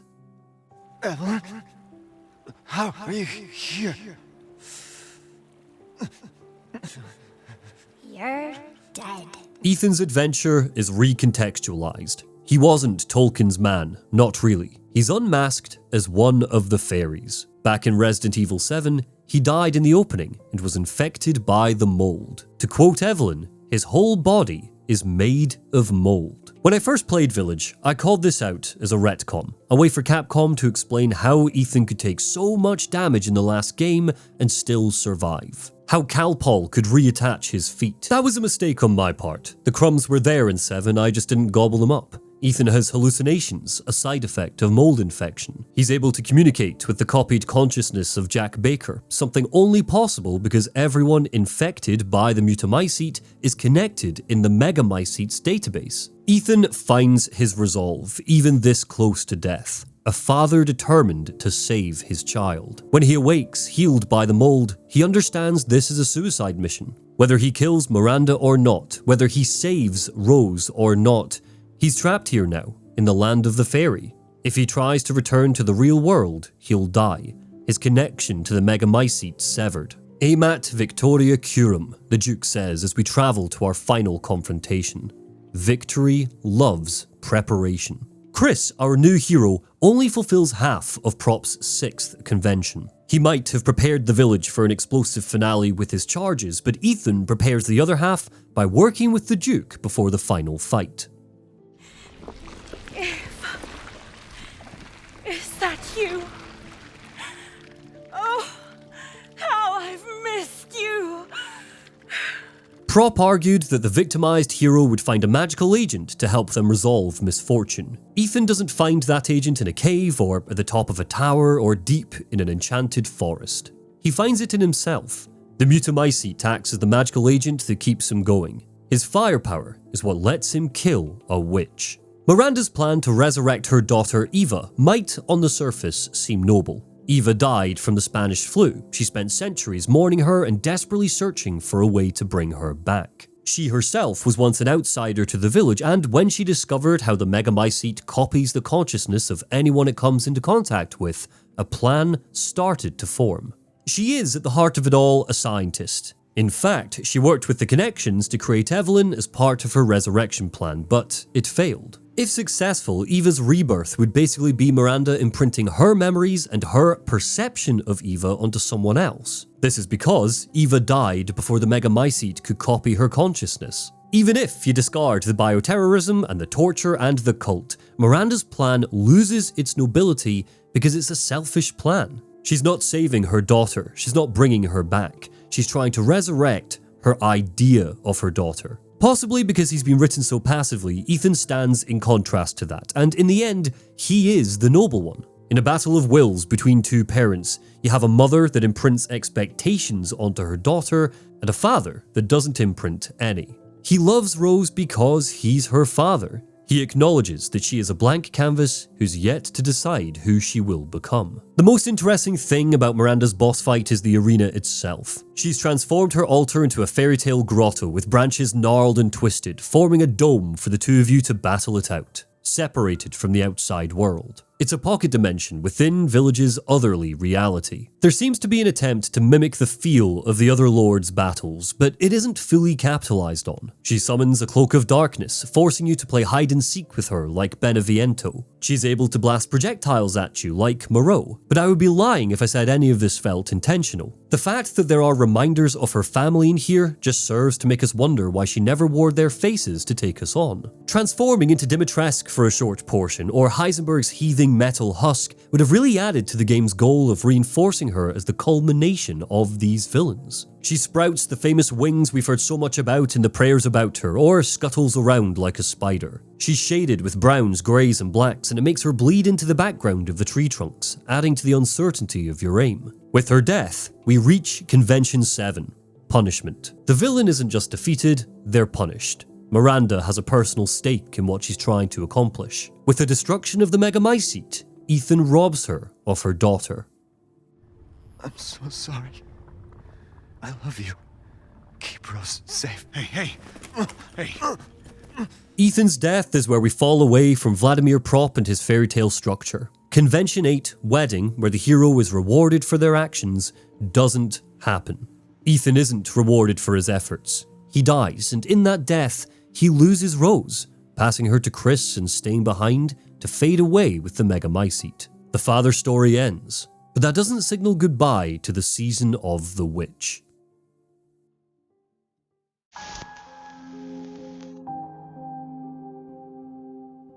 Nobody asked for Shadows of Rose. Nobody asked for a 16-year time jump, a story told through the lens of a vision quest, or a Magic Girl fight. When Capcom started to rumble and tease that a story DLC was coming that would expand on Resident Evil 8's tale, what fans expected was a story focused on Chris or Mia, expanding their time in the village and filling in the main game's gaps. Nobody asked for Shadows of Rose, which is why it's so wonderful that it's excellent. You don't have any friends that you can talk to? Talk to? About what? How I'm hardly even human? How I'm some kind of horrendous monster? Rose Winters is a walking bioweapon, an outcast. She's weighed down by feeling like a stranger in her own body. One of Chris's men, Kay, suggests that there might be a way for her to get rid of her powers. It turns out Miranda discovered a purifying crystal inside the Megamycete that can detach a person from it. Rose jumps at the chance to cleanse herself. This is a psycho trip into the consciousness of all the lost souls trapped in there. Rezi's done the fever dream psychedelic DLC shtick before. Resident Evil Revelations 2 has us play as Natalia as she battles for control of her mind. But where that was low budget and cheap, effectively stringing together a handful of stealth arenas with minor variations, Shadows of Rose gives us a tight, tense, explorative short story that doesn't just rest on the laurels of recreating locations from the main game. It spans 3 hours, almost the length of Resident Evil 3 Remake, and in those 3 hours, it brings new monsters, new puzzles, new abilities, a character study of Rose, and some horrifying mechanical tension.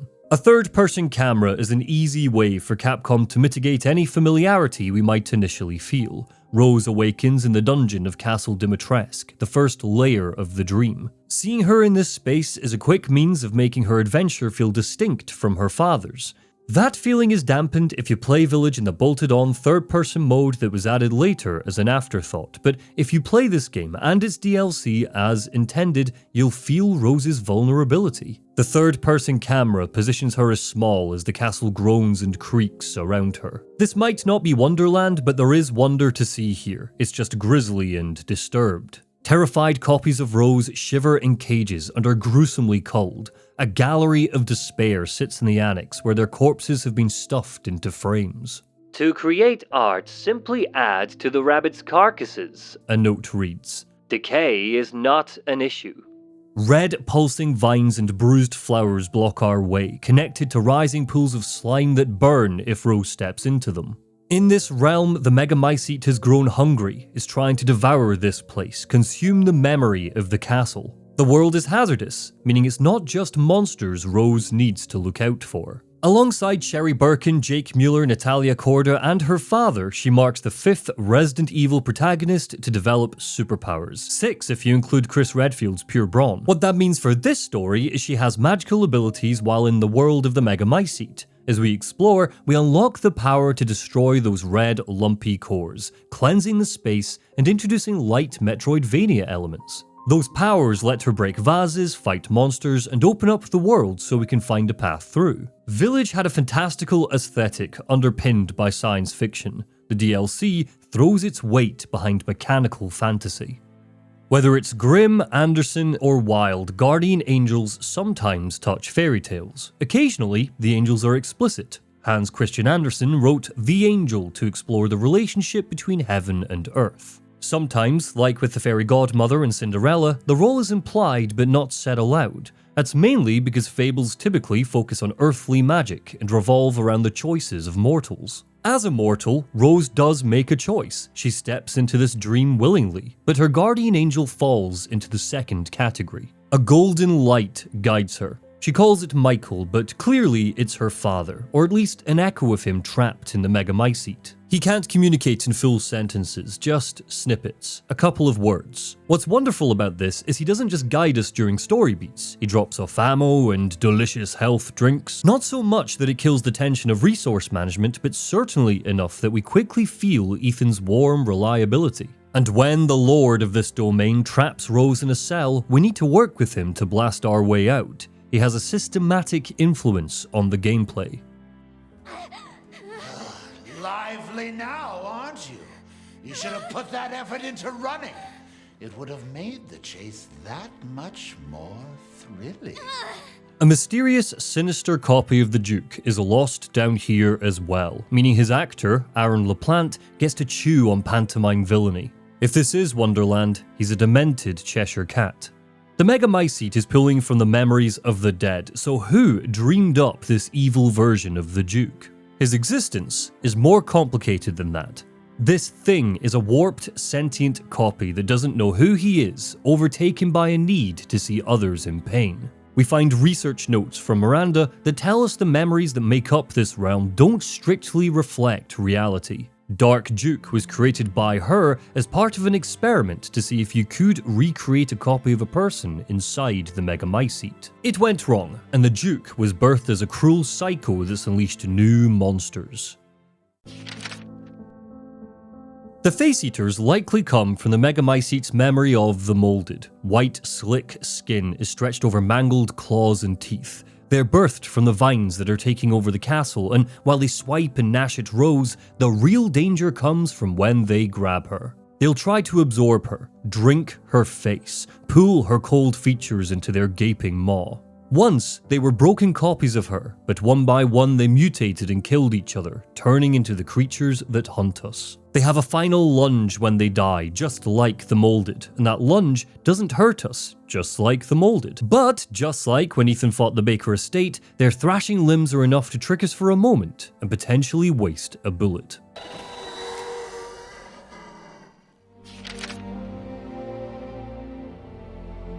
The Executioner is what happens when numerous Face Eaters are melted into one being. It's been created for one purpose, to hunt the many roses that keep manifesting. It stalks the real Rose as she explores Castle Dimitrescu, solving puzzles, embracing the slow burn, and finding the 3 masks she needs to grab the purifying crystal. It all culminates in a rug pull. The crystal we were going for was a fake, a replica planted by the Duke, all so we can play his game. Nothing that valuable could ever manifest on this stratum. When we're finally forced to fight it, it's a quick, sharp encounter. The arena slowly fills with the red slime, so we need to be wary of our surroundings. What's frustrating is how face eaters keep spawning while we struggle against his wide, heavy swings. They're distractions, sponges to soak up ammo, and they detract from the executioner as a monster.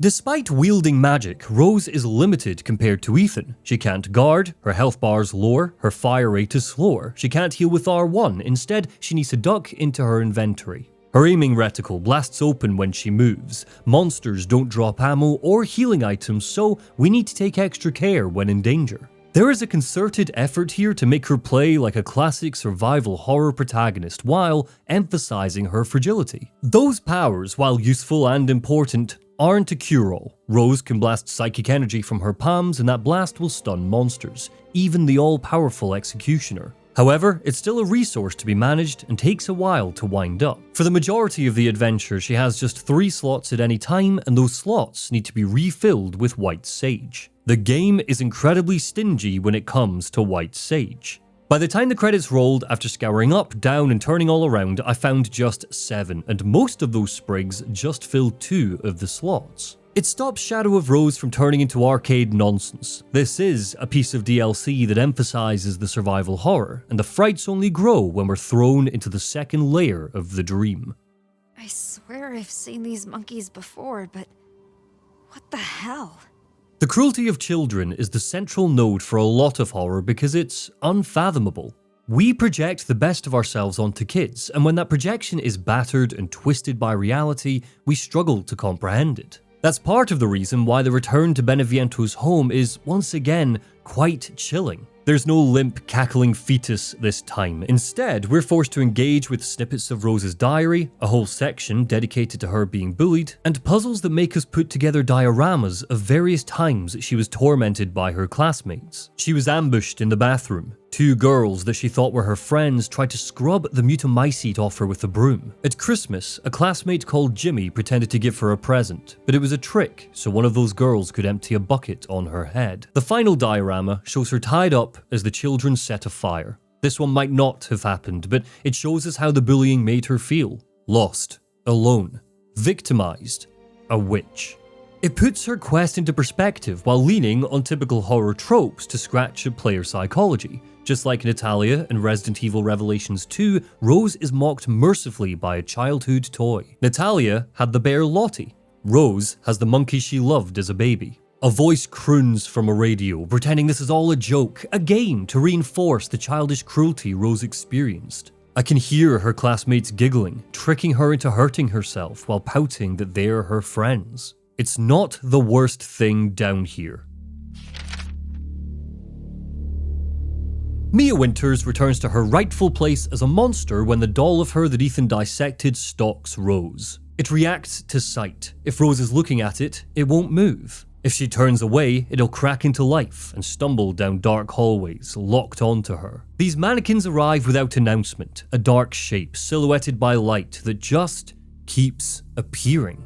Still and lifeless until everything goes wrong. When they finally attack, they're positioned in a particular way throughout the house, so we need to look away from one just to watch another. Rose notes that she knows nothing about Ethan except that he died protecting her. She also marks that Chris was the one who took her to her first day at school. It seems that in the 16 years that passed since the end of Village, Mia has continued to be the worst character in the series, sharing no stories about the man who died for them, absent on a formative day. A terrible wife, a terrible mother, and let's not forget, a bioterrorist. But please, keep commenting on my Resi 7 video about how she's just misunderstood. Yum yum yum comments. Thankfully, when the stratum finally builds off Ethan's memories to look like her childhood home, Rose gets to learn more about her dad. A reward for a quick scavenger hunt is a letter that he wrote to her.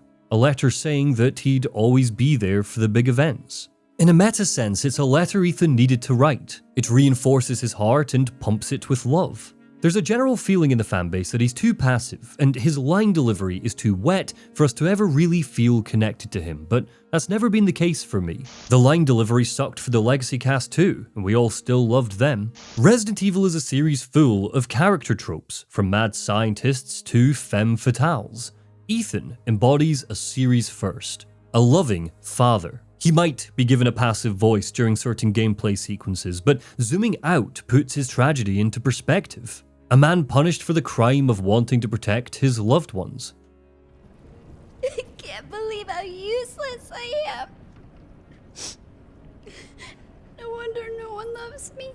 Evelyn is almost handled with the same care. Resident Evil 7 served up her tragedy alongside a strange determination to make her trafficker sympathetic. Inside the Megamycete, Rose faces the essence of her, a lost, scared child having a prolonged tantrum. She cries that Ethan and Mia were supposed to die and join her here. She sobs and asks why nobody loves her, still confused by what love even is because nobody ever showed her. Faced with Rose, the supposed golden child that she could never be, Evelyn lashes out. There's a real missed opportunity for Rose to empathize with her. Faced with a dark reflection of herself, she could have been a much-needed voice in the Winter Saga. Someone who finally saw Evelyn as a victim. What bursts out of this confrontation is a schlocky magic girl boss fight. This is all about cover and timing our focus. It's simple and one note, but feels like a fitting goodbye for how the series has treated her. When the dust settles, she's just the appetizer for a final face-off with Miranda.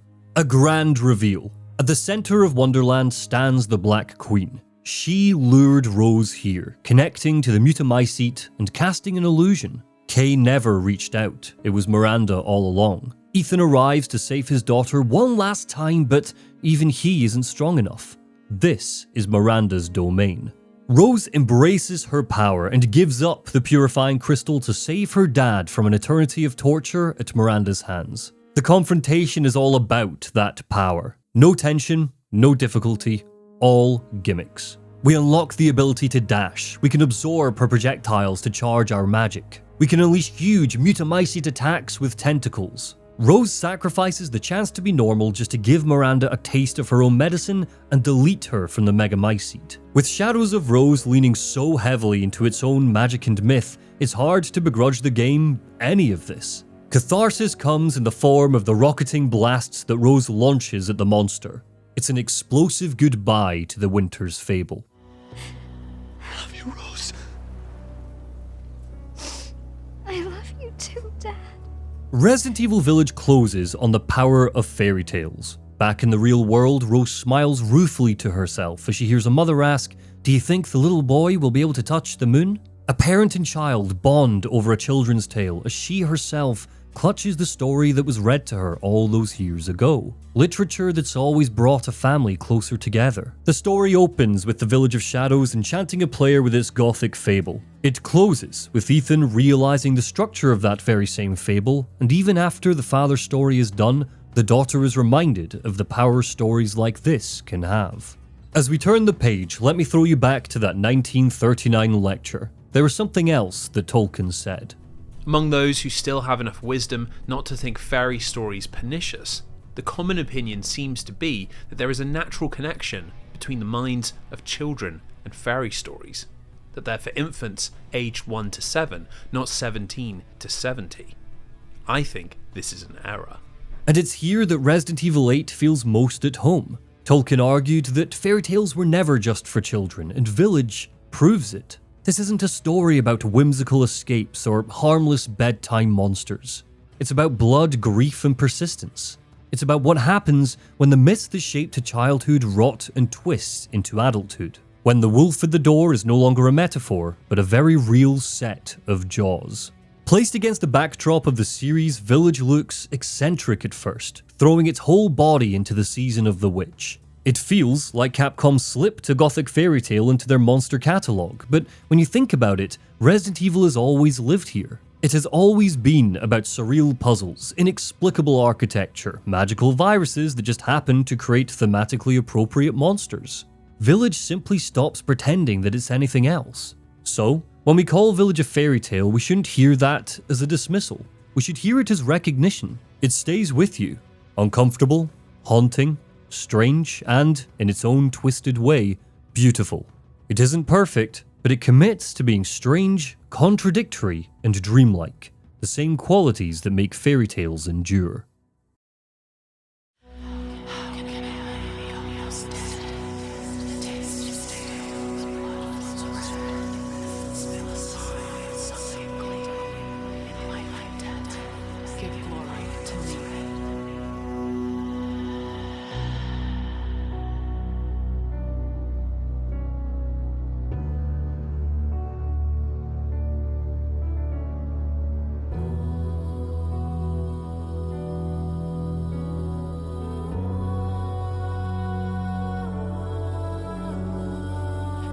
Drop blood and let the embers sway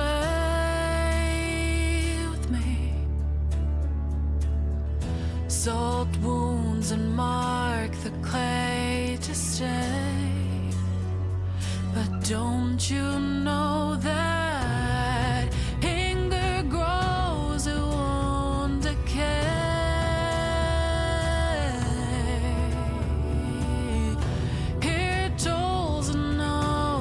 Time to pray. Eye of wolf and wing of crow, petal from a winter rose, blood of man and soul of stone, from a rage a wish can grow. Carve a doll from bone and skin, turn a monster into tin. Feed me breath and make a start, and so I'll eat your heart.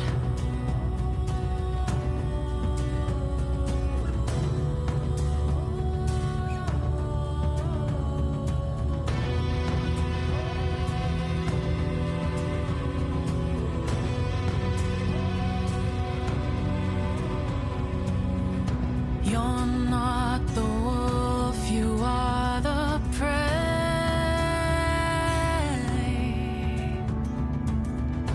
Oh, you can run, but here you'll stay. 'Cause don't you know that anger grows, it won't decay?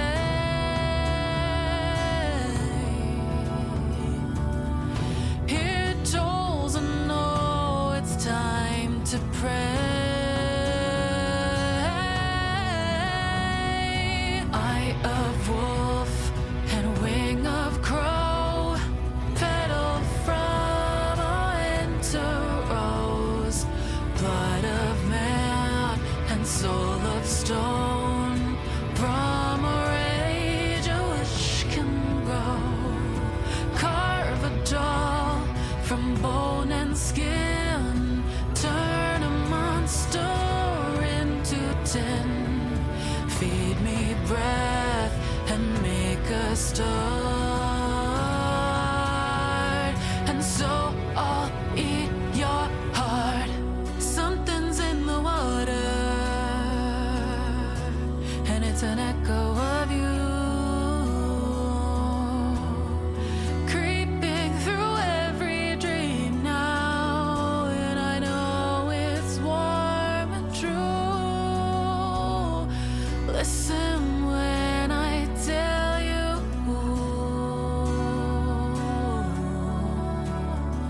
Hope what is thicker. Come on, come on, come on. Eye of wolf and wing of crow, petal from a winter rose, blood of man and soul of stone, from a rage a wish can grow. Carve a doll from bone and skin, turn a monster into tin. Feed me breath and make a start, and so I'll